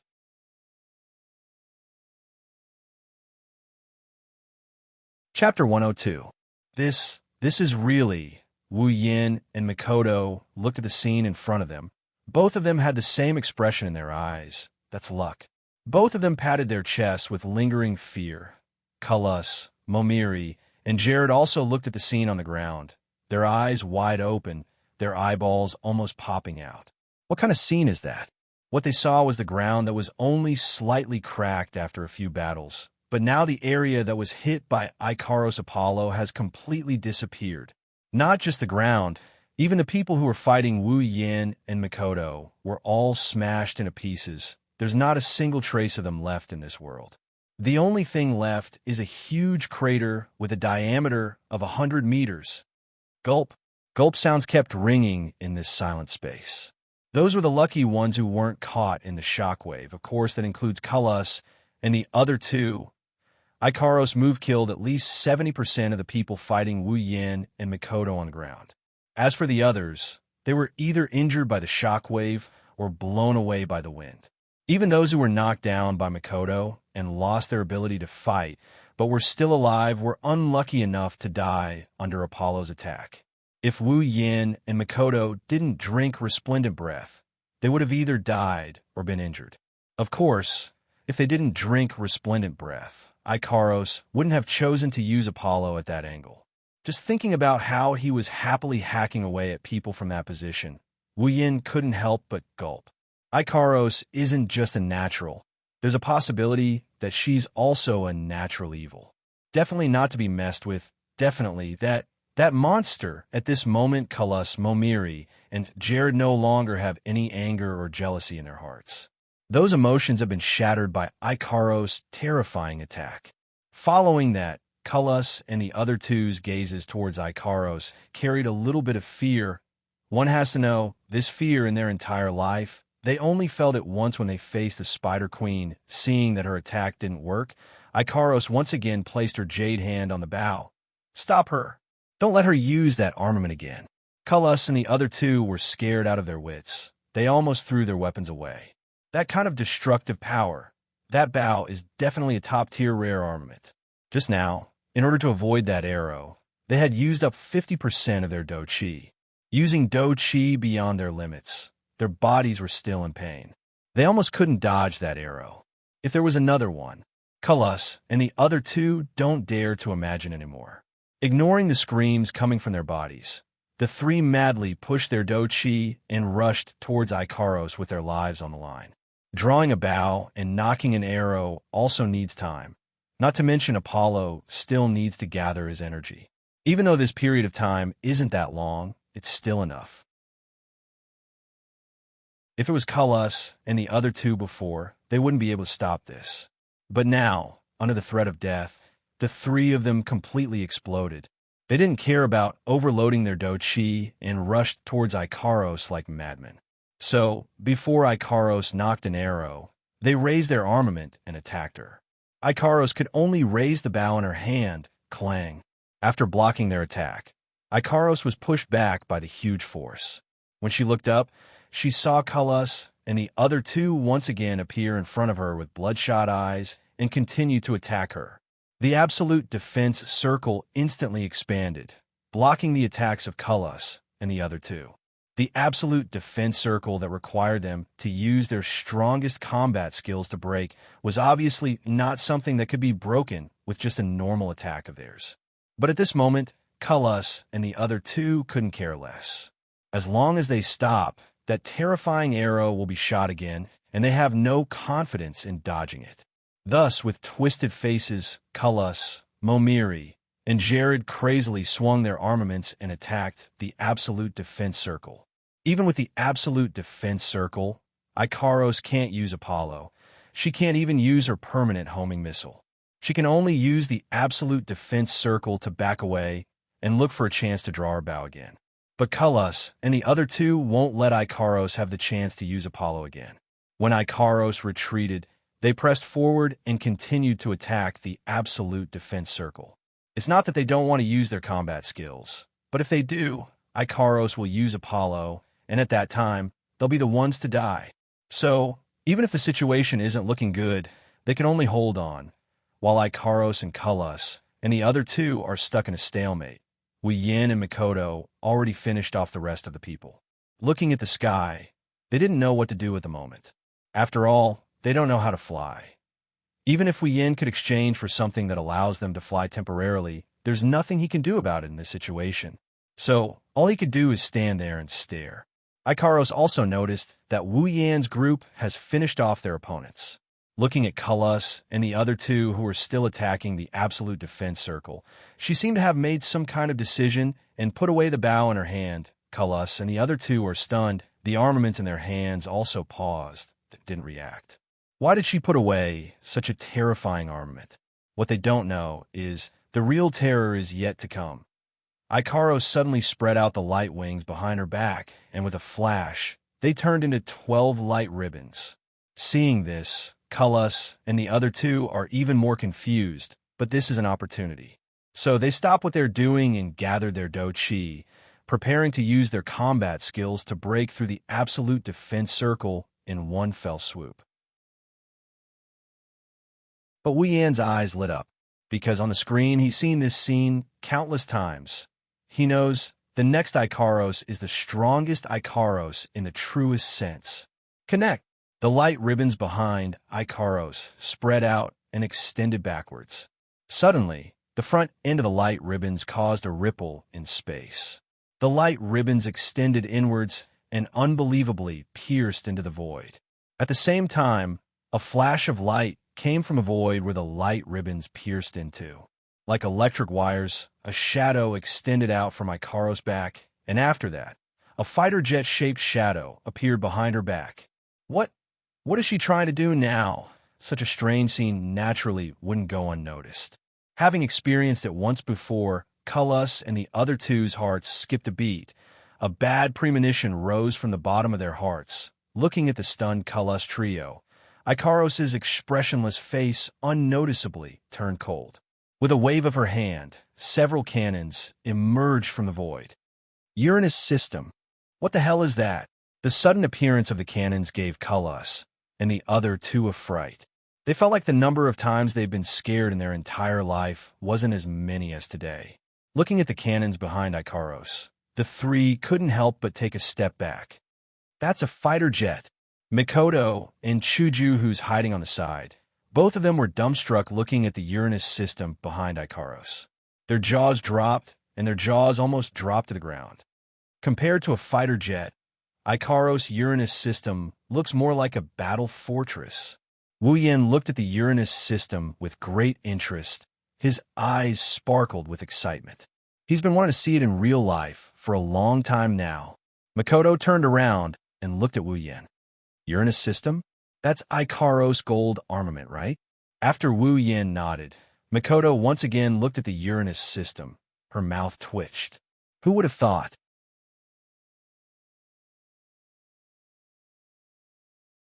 Chapter 103. Series Tail Chasing Missiles. Tiny missiles formed from the huge muzzle and circled around Ikaros for a while before shooting towards Cullis and the other two. Cullis and the other two immediately flew backwards. Could it be that this is the armament that fired these flying iron? Seeing the missiles forming from the huge muzzle, the three of them thought it was the armament that fired the flying iron. Instead, they let out a sigh of relief. They're not afraid of these flying iron. What they're afraid of is the enemy taking out something as scary as the bow armament from before. Too bad. What they don't know is that Ikaros' Uranus system is much scarier than Apollo. Perhaps she sensed Cullis, Momiri, and Jared's lack of concern towards the homing missiles. Ikaros waved her hand and countless homing missiles formed on the Uranus cannons behind her and shot towards Cullis and the other two. Seeing such a terrifying amount of missiles, Cullis and the other two couldn't help but panic. They retreated while destroying the incoming missiles, but very quickly, new ones came in to replace them. The three of them only wanted to curse out loud. The flying iron from before was already annoying enough, but it's only at the level of annoyance. It couldn't do any damage to them, who also have rare armament. But a quantitative change leads to a qualitative change. The number of missiles increased to such a terrifying level. If they still think this won't cause them any trouble, then they can go have a chat with the Spider Queen, gritting their teeth looking at Ikaros from afar. Cullis and the other two could only keep retreating and once again mustering their Do-Chi and channeling it into their armament. It wasn't until they retreated a distance that the Do-Chi in their hands was fully condensed and they unleashed their battle techniques at the same time, destroying all the missiles in front of them. At this point, they're already panting. Feeling that the Do-Chi in their body has been depleted by quite a bit, the sudden surge of Do-Chi also caused quite a bit of damage to their body. The three of them had a dark face, and their gaze towards Ikaros was filled with deep hatred. There's no way they wouldn't hate her. They were so close to getting the treasure, but they didn't expect such a monster to appear and rely on that unknown armament and that pair of wings to take them down. How can they let this go? At first, they suspected that the other party might be the other guardian of this place, but when they saw Wu Yin and Mikoto, as well as the dead bodies on the ground and the subordinates they brought with them, they understood everything. What guardian? She's just another group here to steal the treasure. Under the support of their hatred, the three of them roared and charged towards Ikaros.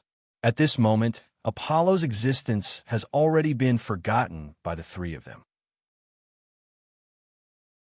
Watching the three of them coming at her, Ikaros pointed her finger and the cannons on Uranus' systems started glowing.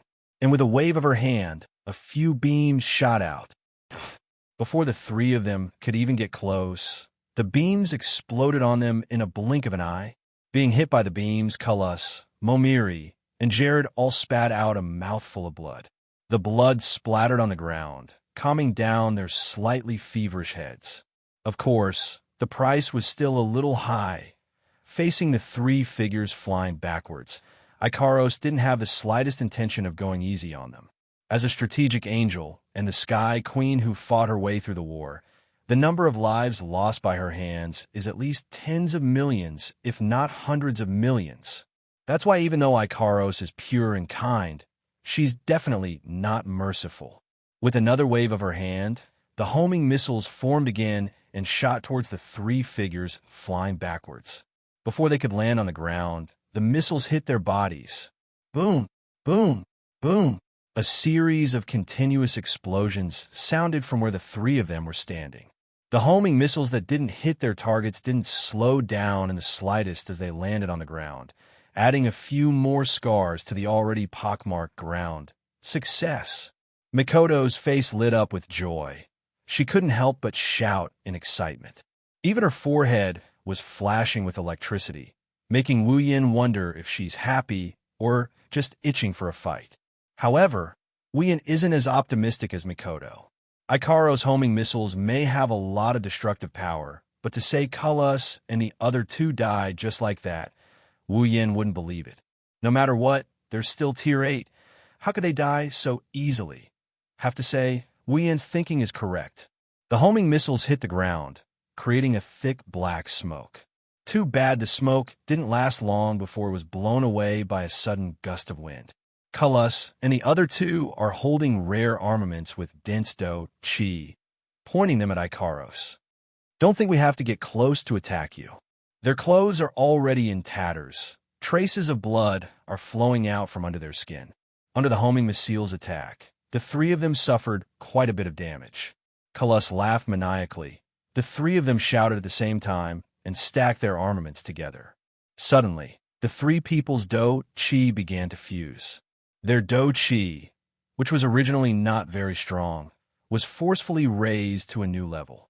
A vast aura surged out from the three people's armaments. Originally, as a warrior, they don't have many long-range combat skills, but as a Tier 8 combatant, of course they do have some. It's just that this long-range combat skill is a level lower than their strongest combat skill. Against Ikaros' absolute defense that requires them to use their strongest combat skill to break through. What's the use of such a weak long-range combat skill? Now, under the enemy's strange attacks, it's not going to be easy to get close to her. That's why the three of them came up with this idea to fuse their combat skills together. Of course, not just any combat skill can be fused together. The price is that their already injured bodies will get hurt again.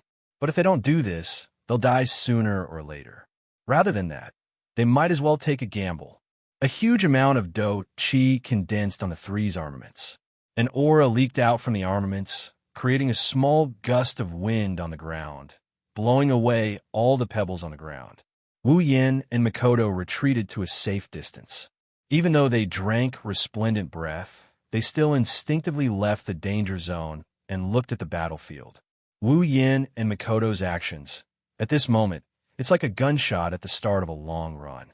As the two retreated, Kulus and the other two's aura and chi were raised to the max. Glancing at each other in tacit understanding, the three of them raised their arms, raised their armaments, and slashed towards Ikaros' direction. A powerful chi wave shot out from the three's armaments towards Ikaros. Looking at the trajectory of the Dochi wave and the suppressive sound of the wind, this attack is definitely stronger than their strongest combat skills from before. Too bad, Ikaros didn't care about it at all. The Dochi wave coming toward her was a very dangerous moment for anyone, but Ikaros just stood there quietly. Her expression didn't change at all, and she didn't express anything either. Seeing this, Cullis and the other two's faces lit up. They're even more confident in the damage this attack can cause. When the Dochi wave was right in front of her, Ikaros finally made a move. She slightly lifted her head, and a few small machines flew out from the Uranus system and stopped in front of her. They lightly moved in front of Ikaros, and a light screen formed in front of her, intercepting the Dochi wave. There was almost no time for the light screen to shake, and the Dochi wave was reflected back. Impossible! Just as he shouted, Cullis and the other two were hit by the Dochi wave. With a boom sound, the three of them fell to the ground, puking out blood. Ikaros extended her arms and swung them downwards. The light screen trembled once more and aimed at the direction where Cullis and the other two fell. A gigantic beam of light shot out from within. Cullis, Momiri, and Jared had started to feel the pain on their bodies when they were shot by the laser beams and turned into ashes.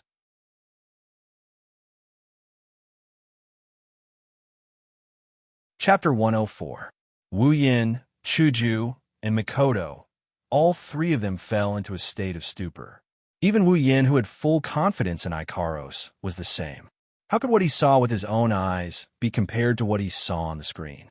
That terrifying beam that came down from the sky. Not only did it turn Cullis, Momiri, and Jared into dust, it also penetrated deep into the hearts of Wu Yan's trio. Recalling that powerful beam in a daze, Mikoto suddenly felt that the railgun she was so proud of might not be that great after all. But the moment this thought arose, Mikoto instantly cut it off. She still has to save her sisters. How can she admit defeat here? Disheartened thoughts were tossed aside, replaced by a burning flame in Mikoto's heart. One day, Misaka Mikoto's railgun will be as powerful as that beam of light. No, it will surpass that beam of light. Suddenly, bluish-white electric current flashed wildly on Mikoto's body. The electric current flowed through Mikoto's body, faster and faster, faster and faster, and finally it shined brightly. The sudden change on Mikoto's body gave Wu Yin and Chuju, who came to their side, a big fright. The strong light suddenly increased. The electric current raged wildly and even flowed into the ground, aimlessly attacking Wu Yin and Chuju. Wu Yan's face changed. He quickly raised his hand and blocked the electric current. Originally, Wu Yin, who has the same ability as Mikoto, should have no problem blocking the electric current. But what surprised Wu Yin was that the electric current became so strong that he couldn't even control it. The electric current flowed through his body. Even though Wu Yin didn't get hurt because of the same ability as Mikoto, his body was numb from the electric current, and he couldn't move. This time, Wu Yin was really shocked. This is something that has never happened before. This electric current is clearly several times stronger than Mikoto's strongest electric current.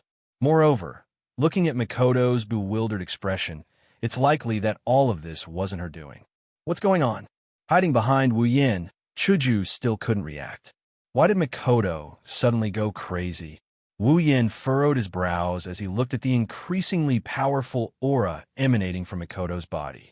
His eyebrows suddenly twitched as he came to a realization. Oh, I think Mikoto has leveled up. Promotion? Chuju and Mikoto were stunned for a moment before they were overjoyed. Trying her best to control the electric current in her body, Mikoto's computing power was fully activated. She slowly controlled the electric current in her body and tried to absorb it back into her body. In reality, proved that Wu Yan's guess was correct. Soon, the electric current was under Mikoto's control. Little by little, it was absorbed into her body. Closing her eyes and feeling her body's condition, Mikoto happily opened her eyes and said happily, "It's true. I feel that even though my ability is still LV5, it's gotten a lot stronger. Looks like you've successfully leveled up to Tier 8. Looking at Makoto's happy face, Wu Yin couldn't help but feel happy for her. Even though, in his opinion, as long as there are monsters to fight, leveling up is only a matter of time. But Makoto herself was very concerned because, according to her calculations, Accelerator is already Tier 8. And leveling up to Tier 8 also means that Makoto has the power to fight Accelerator. This made Makoto, who thinks about saving her sisters every day. How can she not be happy? Not only Makoto, Yin, you leveled up too, and so did I. Holding little Liren in her arms, Hinagiku activated her system perception and scanned everyone before focusing back on herself. She then smiled and said, hearing this, Wu Yin quickly checked his own level. Indeed, he leveled up to Tier 7. Not only him, even Kaishu-sama leveled up to Tier 7. This is a huge harvest. 3 Tier 8, close to 10 Tier 7, and a bunch of Tier 6 and below. Wu Yin leveled up to Tier 7, and Makoto leveled up to Tier 8. This isn't anything strange. As for Chuju, her level wasn't that high to begin with. This bunch of big monsters was a great supplement for her. Leveling up to Tier 7 is nothing strange. Now, Wu Yin's group has 2 Tier 8, 2 Tier 7, and 1 lucky mascot. If they walk out, their jaws will drop to the ground in shock. Of course, that is if those people can sense Wu Yan's strength. Reality has proven that this treasure hunting trip, even if there's no treasure, was worth it. But what made Wu Yan a little sad was that Sis Cannon leveled up with the help of lightning and blue light. That was so amazing, it was as if she was afraid that no one would know about her leveling up. But he leveled up and didn't even let out a fart. People, master. Returning to her normal state, Ikaros flew towards Wu Yan's group and landed in front of them. Wu Yan patted her head and said gently, "Thank you for your hard work, Ikaros." Indeed, this time, if it wasn't for Ikaros, Wu Yan's group wouldn't have had such a smooth journey. It could be said that Ikaros' contribution is at least 80% to be able to reach this stage. Hearing Wu Yan's words, Ikaros lowered her head and felt the hand on her head, giving her an unimaginable warmth. Even her heart warmed up. She couldn't help but close her eyes to enjoy this rare warmth. After that, Wu Yan's group cleaned up all the corpses on the scene and helped little Liren remove the handkerchief from her face. The usually cheerful and lively little Liren is finally back. After cleaning up the battlefield, Wu Yan's group also left behind all the useful items. Have to say, this is another surprise. Close to 30 common armaments and 3 rare armament from Cullis, and the other 2 were all taken by Wu Yan. Other than that, there were also some miscellaneous items such as gold coins. Wu Yan, of course, took these and stuffed them all into his space ring.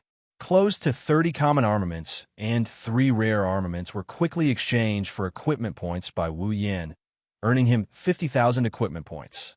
Other than that, Wu Yan wanted to give it a try, so he handed over the Spider Queen and Spider Guards to the system, and actually got 600,000 equipment points. This is also a surprise. One must know that the stone spiders from before cannot be exchanged for equipment points. Wu Yan thought that these 3 bosses would be the same. After checking all the loot, Wu Yan's mouth is about to become a hippopotamus. Not only did he level up, he also got so many resources.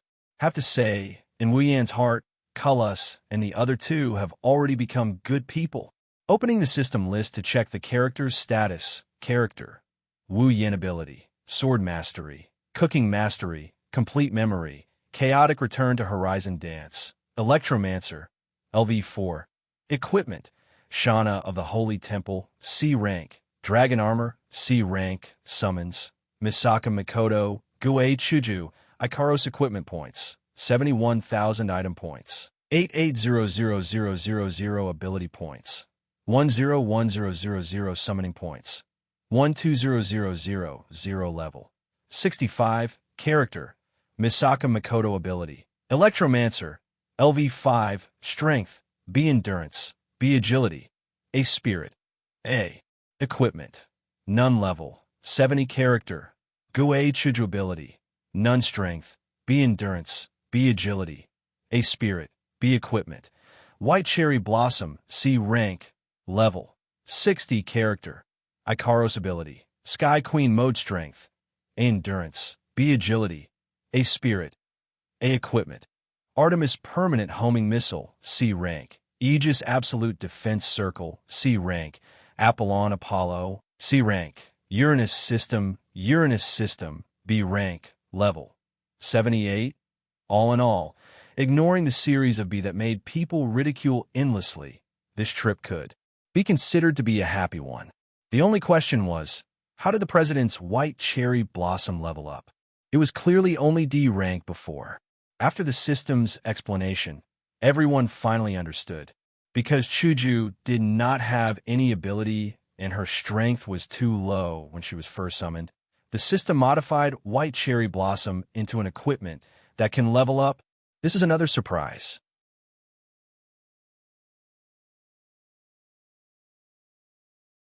Chapter 105. After asking the system said that because Hinajika's strength was too low, she didn't have the ability to protect herself, so the system modified her white cherry into an upgraded version. However, Wu Yan's first reaction was not joy like Chuju and Mikoto, but caution. His countless experiences told him that the system was a scam. It would not be so kind. Thus, a conversation that appeared to be very retarded in the eyes of the bystanders began. System, are you sure it's because Hinajika's strength is too low that you decided to modify her equipment? Yes. I don't need to pay anything, like points or something. This is the system's own judgment and action. There is no need for the user to pay any points. What about the other costs? None. Are you sure? Yes. No conspiracy? Please do not slander the system, or the system will sue you. F*CKU. A system will sue people for slander? I want to know who you are going to sue me to. Please do not slander the system, or the system will ban your account. No one to sue, and you want to ban my account? F*CKU. What account do I have for you to ban me from? Character, Wu Yin. No way. Ban myself? What will happen if you ban me? The user will not be able to use the summoning system again. About that, I was wrong. Of course, it was impossible for White Cherry to level up endlessly. After the system prompt, everyone understood that White Cherry could only level up to B rank, which was the level of a gold armament.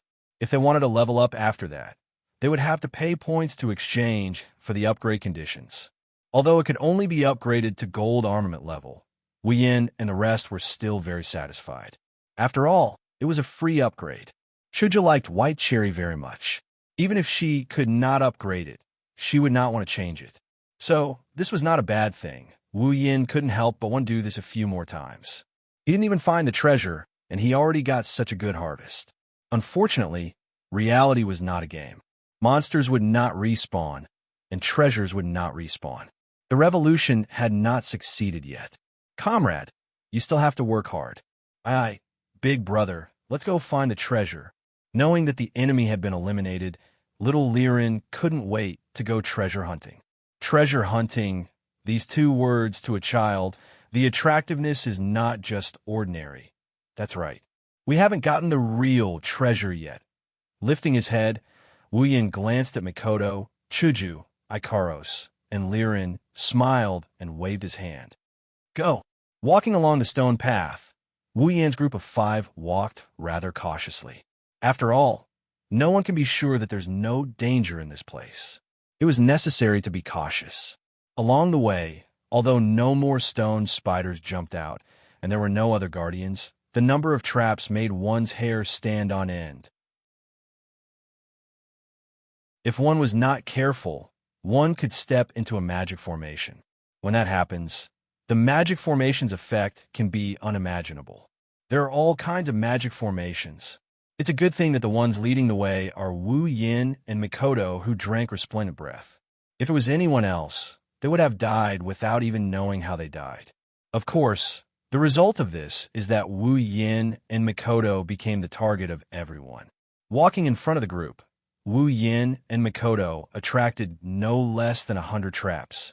Seeing Wu Yin and Mikoto fall into the magic formation's effect, Chuju distanced herself from them with lingering fear. For the first time, she was glad that she was still weak at that time.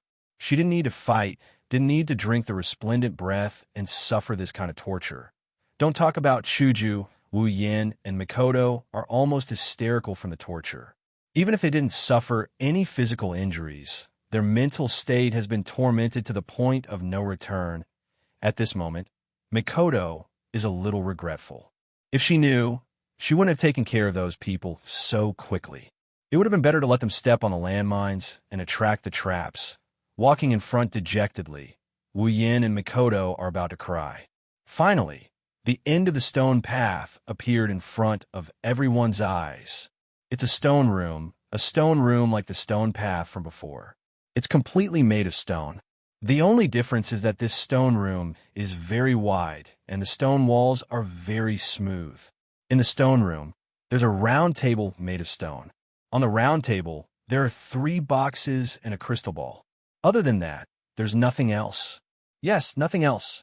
Wu Yin, Chuju, and Mikoto were all stunned at the same time. As for little Liren, she almost had disappointment written all over her face. You say, after going through untold hardships to find the treasure, along the way, meeting the dead, meeting monsters, encountering conspiracies, encountering traps, and finally eliminating all obstacles to arrive at the final location of the treasure. In the end, what they saw, forget about the treasure, there's only an empty stone room, 3 boxes that don't seem to have any bright spots, and a crystal ball. Other than that, there's nothing else. He had risked his life, and in the end, this was all he got. Anyone would feel like going crazy, right? Luckily, it's Wu Yan's group.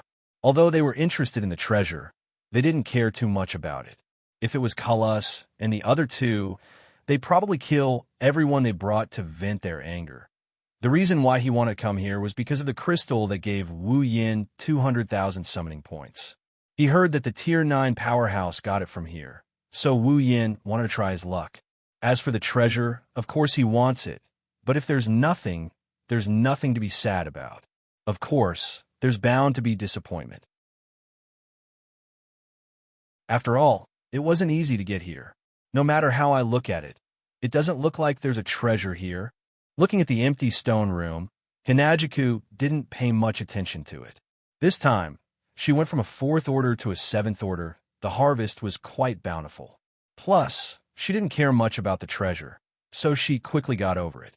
Mikoto, on the other hand, was a little disappointed. After all, she was looking forward to seeing what the treasure would be like.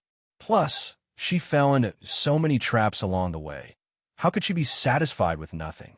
From this point, it seems that Sis Cannon is still a child.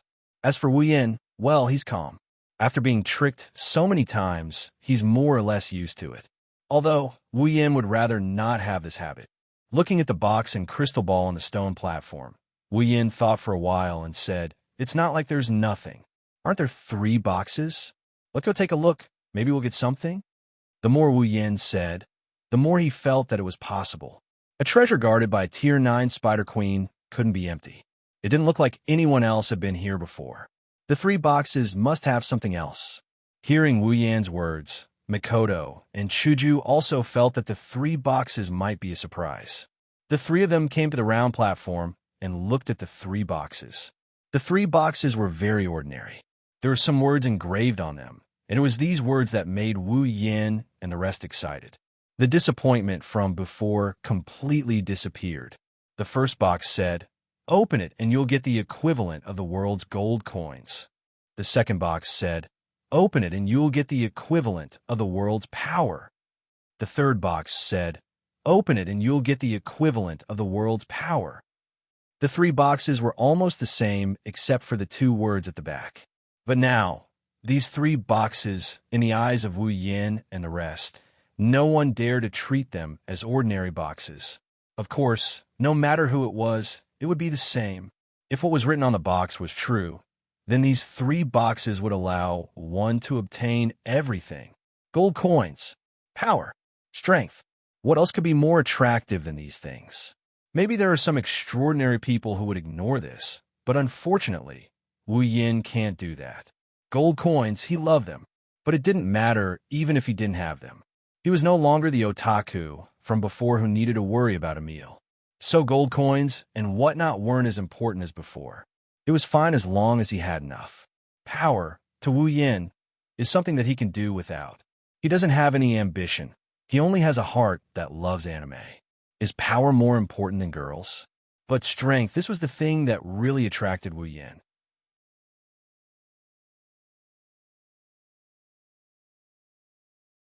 Chapter 106. As a proud transmigrator, Wu Yin has read countless transmigration novels. He understands one thing. Transmigrating is a good thing.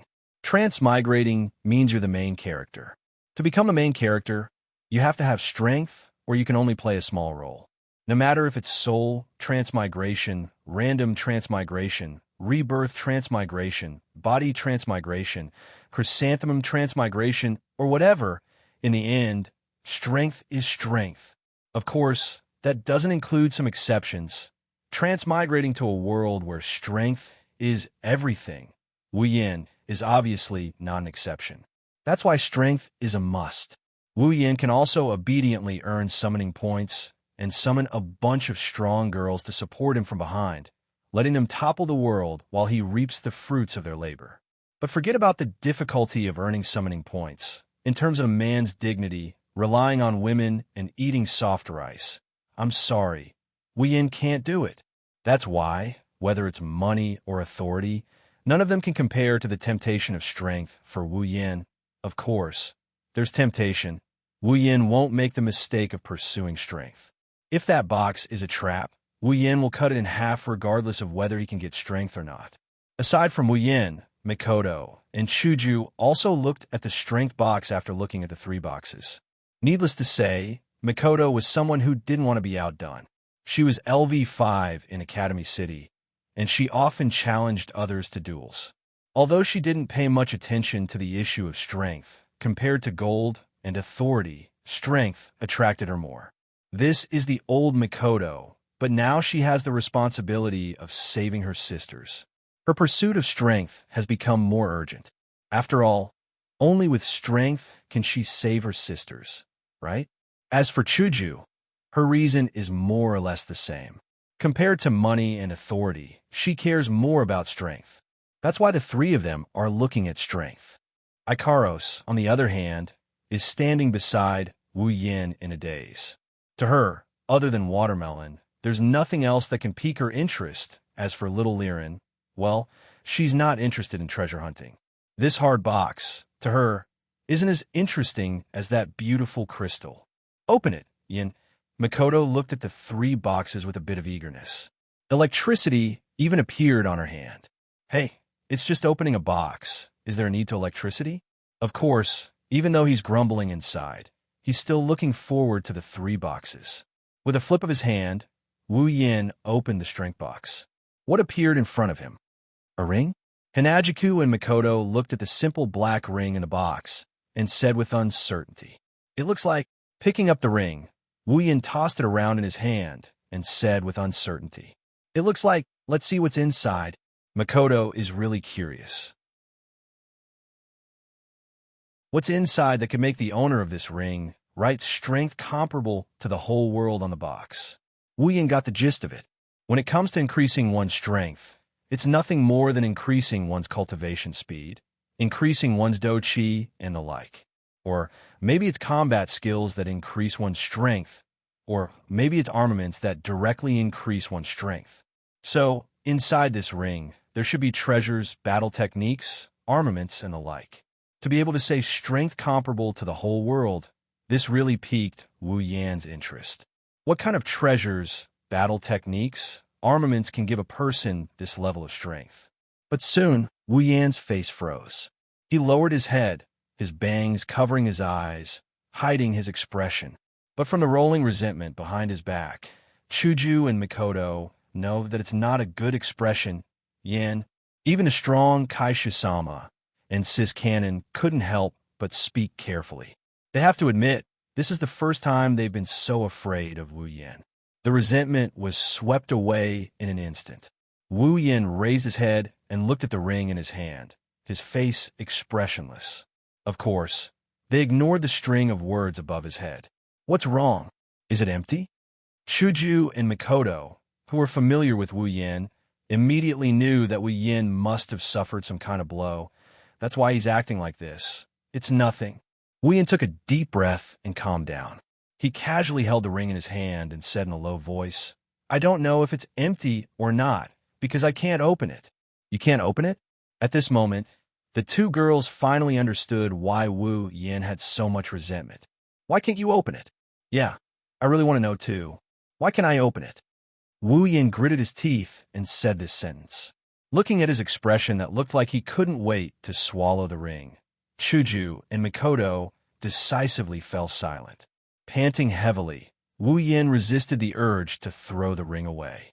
Looking at the other two boxes, Wu Yin immediately had a bad feeling.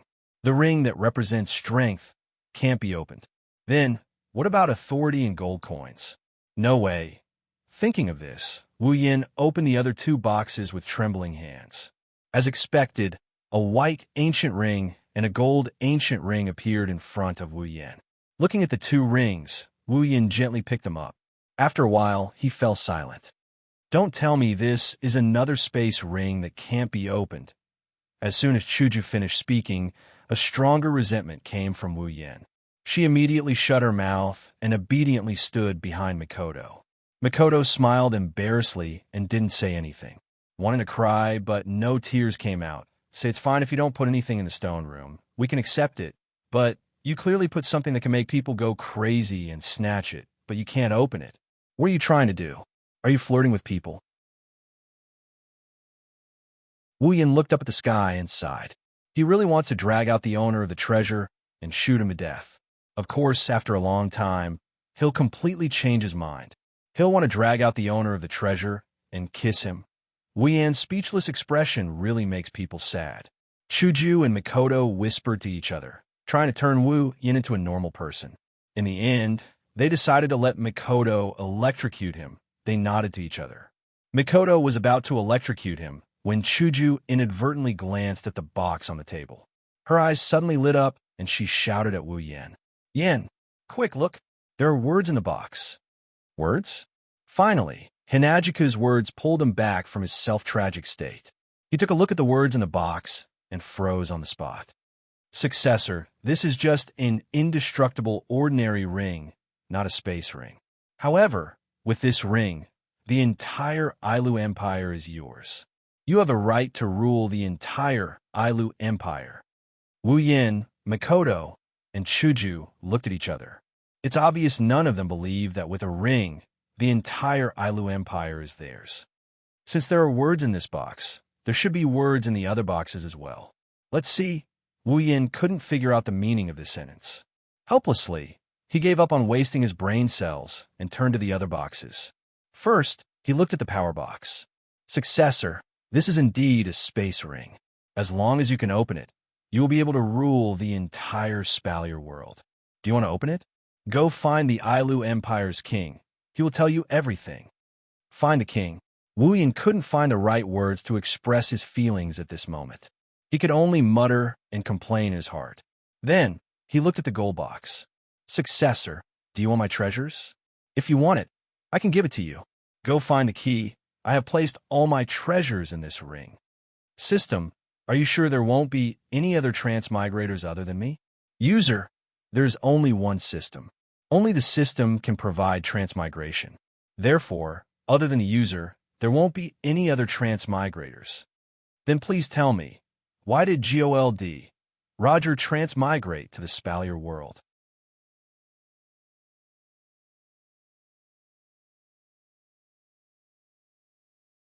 Chapter 107. It doesn't matter if what's inside the box is true or false. Wu Yin still kept the ring. If it's fake, it's fine to keep it, but what if it's real? So, it's better to believe it's real than not. After sorting out the 3 rings, Wu Yin wanted to throw them into the space ring, but then he thought of something inside and put them on his hand. 3 rings, plus a space ring, 2 rings on his left hand, 2 rings on his right hand. Fine, if this is back in Wu Yin's world, then this image, if it's not bad, it's flaunting his wealth after all these rings, gold, white, black, and so on. Even his hand is about to turn colorful. Why do I feel like I've been cheated again? Mama, our harvest isn't small. Don't be so discouraged. Perhaps feeling that Wu Yin is too pitiful, Kaishu Sima patted his shoulder and said with a heavy heart, hinting to Wu Yin to be content with what he has. Fine, I admit I'm greedy. Although that's what he said, but with Kaishu Sama's consolation, Wu Yan's mood improved quite a bit, making Mikoto a bit confused. It was unknown when little Liren had climbed onto the round platform. She looked at the crystal ball on the round platform and curiously looked here and there. Finally, she reached out her hand and touched the crystal ball. At the same time, little Liren touched the crystal ball. The crystal ball buzzed and suddenly emitted a dazzling light. The sudden change made little Liren shrink back with an ah sound, falling off the round platform. Wu Yin, Chuju, and Mikoto were shocked, ignoring the change in the crystal ball, and hurriedly rushed forward to catch little Liren. Luckily, Wu Yan's group wasn't too far from the round platform. Little Liren avoided the fate of eating dust. "Are you okay?" Seeing little Liren's frightened face, Chuju, who's always with her, quickly took her from Wu Yan's hands and comforted her. Little Liren lightly shook her head, indicating she's fine. Wu Yin and Mikoto saw this. Only then did they let out a sigh of relief, looking at the strange crystal ball. At this time, the light on the crystal ball had begun to condense slowly, giving people the feeling that something was about to come out. At a certain moment, the light on the crystal ball changed, shooting upwards, forming a screen in front of Wu Yan's group. "This isn't a projection, is it?" Mikoto looked at the screen in front of her, surprised. In this world, Mikoto's considered to have seen crystal balls many times. The use of a crystal ball, it's mostly used for communication, projection. Wu Yan didn't speak, staring at the screen on the crystal ball. Seeing this, Mikoto resentfully looked at Chuju. Then everyone looked at the screen together, not saying a word. The screen flowed like water. Then Wu Yan's group saw an image began to appear. It really is an image. Under everyone's gaze, the image began to change in front of everyone's eyes. A person, a very ordinary person, he was born in a very ordinary family, living a very ordinary life. However, this person wasn't satisfied with such a life, so he left home and embarked on the road of travel. Along the way, he saw warriors, magicians, do chi, and magic. He seemed to be envious of them, so he worked hard to gain the recognition of a warrior, becoming that warrior's disciple. Thus, his journey turned into cultivation. He cultivated do chi, and he succeeded. He cultivated battle skills, and he excelled at them. He exceeded everyone's expectations. He was actually a super genius. Under his master's guidance, he grew rapidly, very quickly. He learned everything his master knew, and he succeeded in surpassing his own master. However, he wasn't satisfied with that, so he once again embarked on the road of travel. But this time, it wasn't just for travel, it was for cultivation. He made a lot of friends. He communicated with them. They improved together. He also made a lot of enemies. He fought with them to the death. The first time he got good armament, he took it from an enemy's corpse. The second time he got an even stronger armament. He also took it from an enemy's corpse. Because he wasn't rich, he could only rely on himself. He killed soldiers he cut through. Thorns, every enemy standing in front of him was successfully eliminated by him. And during the battle, he continued to break through, break through, break through. Finally, he was no longer a weakling. He became a strong person in the eyes of countless people. People from big clans invited him, but he refused because he felt that he wasn't strong enough. People who couldn't get him tried to assassinate him, but he killed them because he felt that if he showed mercy, those people would take advantage of him. No one could stop him, not even those beautiful women, because in his heart, there was only the thought of becoming stronger. His do chi continued to improve. He continued to cultivate battle skills. He continued to break through. He became stronger and stronger. He became so strong that no one dared to provoke him anymore. He became so strong that all the big clans started to invite him to be their guard. They even begged him to be their teacher. However, he still refused because he felt that he wasn't strong enough. One day, a person appeared. Maybe he shouldn't be called a person because that person descended from the sky. One punch could collapse a mountain. One kick could crack the earth. One palm could seriously injure him. That was the first time in countless years that he was defeated. Once again, he made up his mind that he was still not strong enough. In order to become stronger, he decided to go into seclusion. He wouldn't come out until he was strong enough to defeat that person. After an unknown period of time, he finally came out of seclusion. On this day, he smashed his seclusion room with a punch and flew into the sky. He found that person again, and a great battle broke out between them. That battle, it was earth-shattering. It broke the mountains and split the seas. That battle, it resounded in the sky. Blood spilled on the earth. That battle, he was defeated again. At the moment of his defeat, he was lying on the ground. His whole body was covered in blood. In a daze, that person told him that if he wanted to defeat him, he had to go one step further. Thus, he dragged his broken body to his seclusion room again and rebuilt the seclusion room that he smashed. He knew that he would have to stay here for a long time. He treated the seclusion room as his home. He rebuilt it with stones and seriously polished it until it was smooth. Then he started to cultivate again. Another unknown period of time passed, and on this day, he came out of seclusion. He found him again, and the second battle began. This battle, the earth shook and the mountains shook. The sky turned into a tsunami. This battle, his fist shattered and his bones shattered. His body was drunk. This battle, a draw, no victory, no defeat. However, this time, he was perfectly satisfied because from that day onwards, no one could be stronger than him. He no longer pursued victory, no longer pursued defeat. He knew that at this moment, he was a true expert. Thus, he returned home, found his home, but his family was no longer there. Emptiness and loneliness filled his heart. At his home, he established a force and began to recruit soldiers and buy horses, fighting all over the world. And using this to fill the emptiness in his heart with him around, it was no surprise that his faction would become the strongest faction in the entire continent. Of course, it was only temporary. Later, there were still two new forces that caught up with him. They made an agreement to not invade each other, divide the continent equally, and mind their own business. Their forces finally welcomed peace, however. This was only temporary. One day, an item appeared, and it completely shattered the state of peace. In order to fight for this item, he started a war with the leaders of the other two forces. It couldn't be helped. This item was simply too attractive later on. Even the person who fought with him twice also joined the battle. However, their strength was almost the same, and no one could do anything to the other.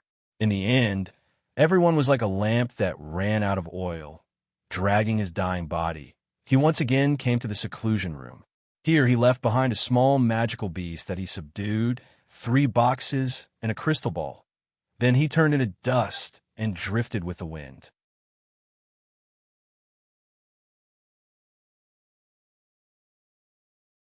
Chapter 108. Flabbergasted. There's no better way to describe Wu Yin, Chuju, and Makoto's expression. Only Lirin and Ikaros, who didn't understand what's going on, had a look of confusion on their faces. The video is very blurry, so blurry that they couldn't even see the face of the main character. There's no sound in the video either, so they can only get a rough idea. And this rough idea is enough to make everyone who saw it, just like Wu Yin and the other two, flabbergasted. If the footage in the video was real, then Wu Yin and the other two didn't dare to think about it anymore. The screen turned back into a ray of light and returned to the crystal ball. But none of them recovered from their shock. Shujujia, what's wrong? At this time, Wu Yin and the others recovered from their shock. They didn't answer Liren's question. The 3 of them looked at each other. Their eyes were filled with the same meaning. That's disbelief. After a while, Wu Yin bitterly smiled and touched the 3 rings on his hand. If all of this is true, then the origin of this treasure is truly incredible. We just came to this world. It's only been a few days, and we've already come across such a treasure. Who knows how many years ago this video is from? Looks like we're destined to be the main characters. Wu Yin said this with a smile, but anyone with a discerning eye can see how forced his expression is. His heart is still a little shaken. After all, they might have gotten their hands on an ancient secret. At the same time, Wu Yin realized that the 3 rings on his hand, not only are they real like what the box said, they might be a death sentence. Combining the information in the video and the message on the box, Wu Yin already had a guess in his heart. Towards the ancient, towards the rings, I definitely can't let anyone know about the origin of these 3 rings.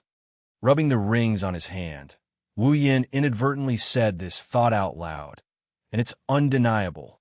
But at this moment, Chuju and Mikoto nodded seriously, agreeing with Wu Yan's words. Yin, do you want to take the rings back? Chuju's meaning is obvious. She's afraid someone will recognize the 3 rings. But Wu Yin shook his head with a smile. Although I don't know how long ago the video was recorded, but first of all, I'm not sure if anyone knows what these 3 rings are for. Secondly, I don't think many people will pay attention to these simple and unadorned designs. Plus, he still needs to use it to confirm one thing. Of course, Wu Yin didn't say that. But after thinking, Wu Yin took the black strength ring and removed the gold ring on his hand, leaving only the white ring. Well, but it's better to be safe. 1 ring is enough. Chuju and Mikoto looked at Wu Yin in confusion. Even if they're familiar with Wu Yin, they can't completely guess what Wu Yin is thinking. But soon, the 2 girls turned their heads away. Anyways, Wu Yin must have his reasons for doing this. Chuju and Mikoto still trust Wu Yin on this point. After putting the 2 rings into the space ring, Wu Yin let out a sigh of relief and looked at the box and crystal ball on the round table. All right, let's go back. I don't want to stay in this place anymore. Mikoto rubbed her shoulders and said tiredly. Even though the time in the demon cave was longer than this time, but for some reason, Mikoto felt that this time was even more tiring than this time. Hinajika nodded as well.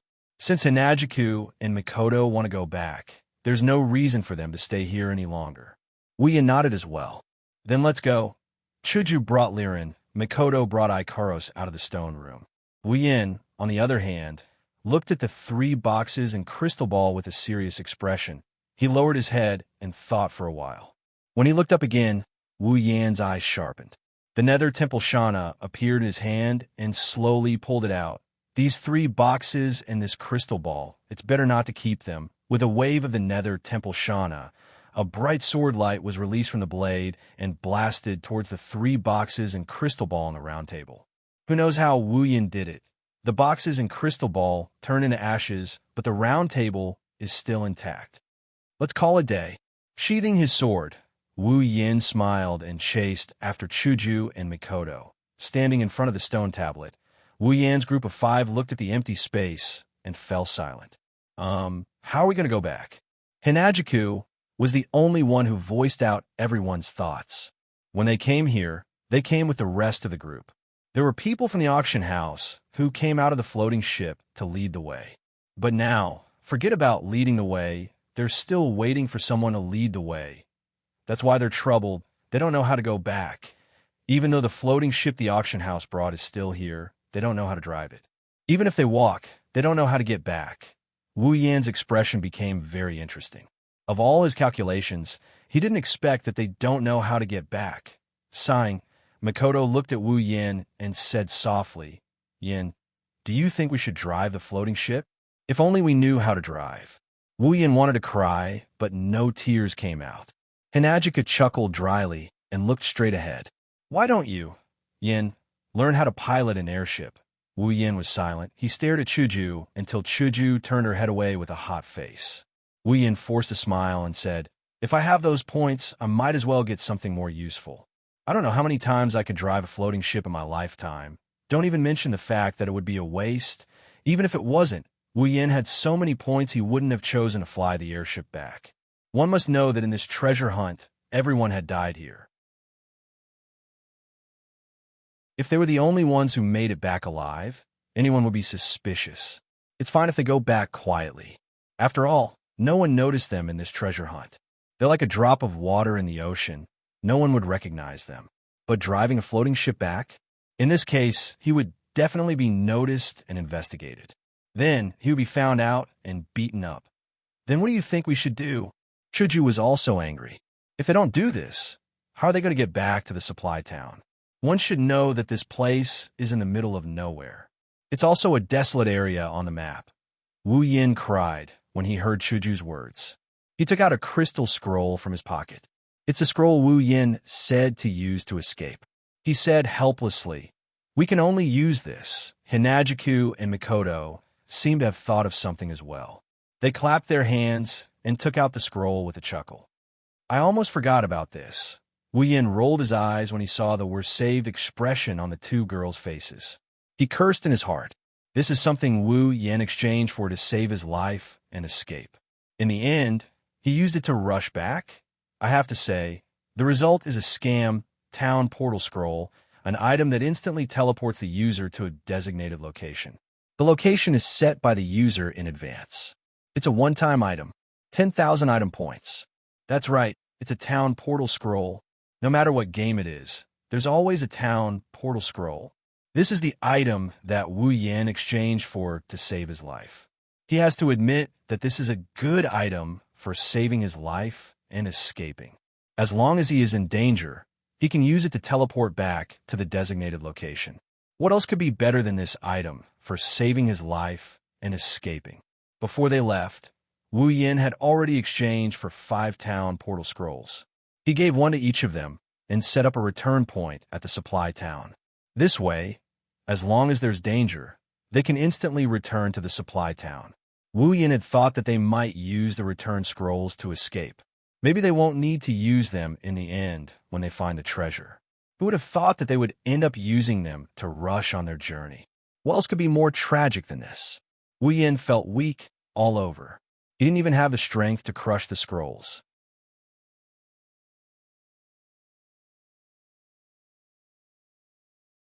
Chapter 109. Good morning, Master.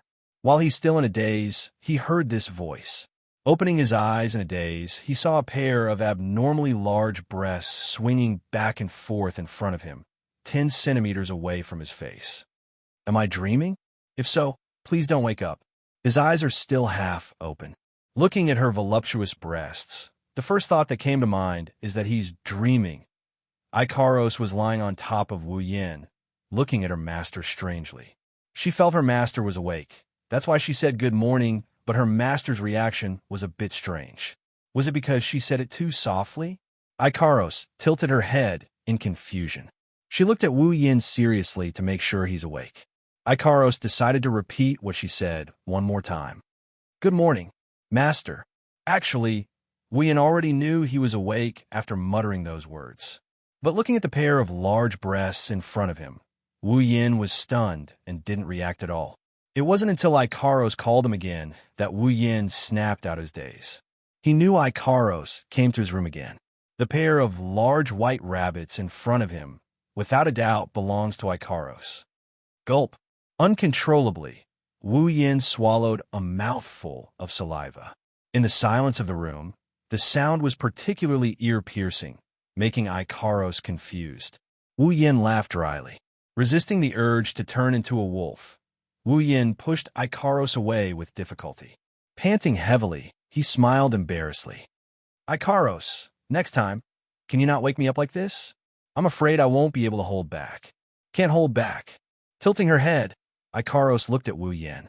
Her face was expressionless, but her eyes revealed clear doubt, as if she was wondering why Wu Yin couldn't hold back. Wu Yin choked, unable to speak. All right, where's Chuju and Mikoto? Wu Yin had no choice but to change the topic. At the same time, he pulled the blanket over his body in an attempt to cover a certain naughty part.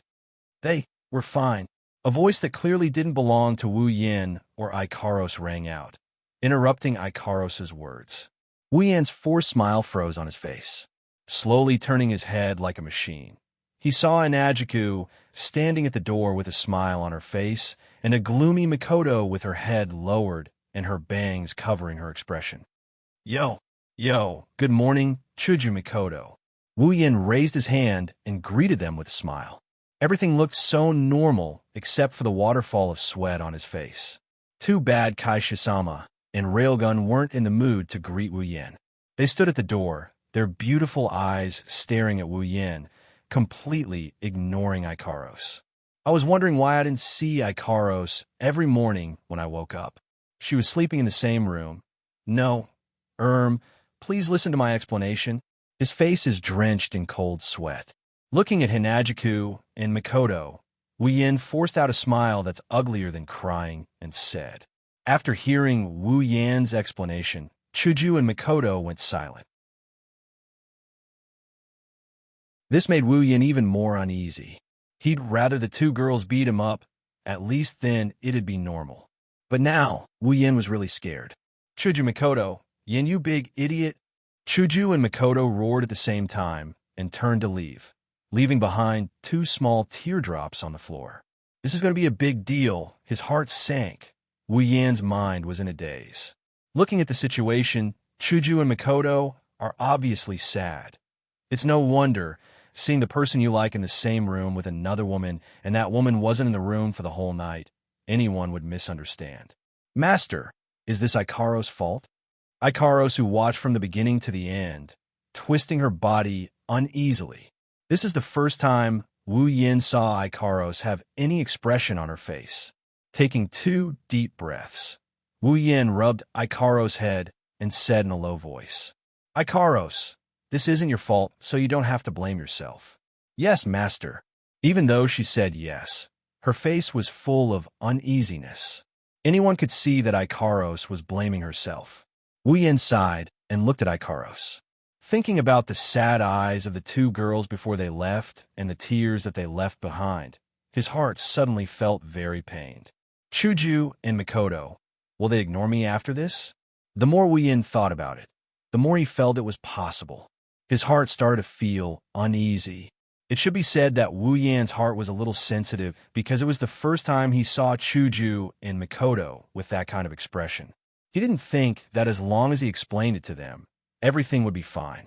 It's just that because of this, that kind of thing happened later. His face was cloudy and uncertain. Right now, Wu Yan's body is here, but his heart is with Chuju and Makoto. He has a strong urge to see how Chuju and Makoto are doing right now. But he's afraid that if he went to them now, it would only make them more sad. Wu Yin clenched and unclenched his fists.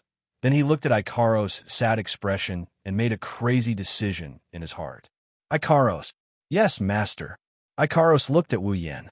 She saw Wu Yan's face was very firm, as if he made a big decision. She couldn't react in time. Ikaros, don't blame yourself. I will solve everything. Will you help me? Staring blankly at Wu Yin, who seemed to have thought of something, Ikaros' expression returned to normal, and she softly said, Yes. Master. Standing in front of Chuju and Makoto's room, Wu Yin lightly knocked on the door. Chuju, Makoto, it's me, open the door. After waiting for a while, there was no response. After a while, a small voice came out. The voice was a little choked with sobs. Go away, I don't want to see you. Showing an expression that said he expected this, Wu Yin grabbed the door handle, and with a flash of his power, the door was opened by Wu Yin and pushed in. What entered his eyes were two girls, each lying in their own bed, staring at him blankly with tears in their eyes.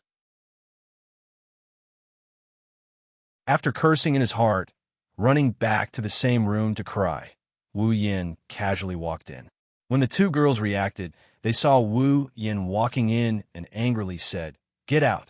Wu Yin smiled brightly at them. His smile was so cheerful, but Chuju and Makoto felt a bad premonition.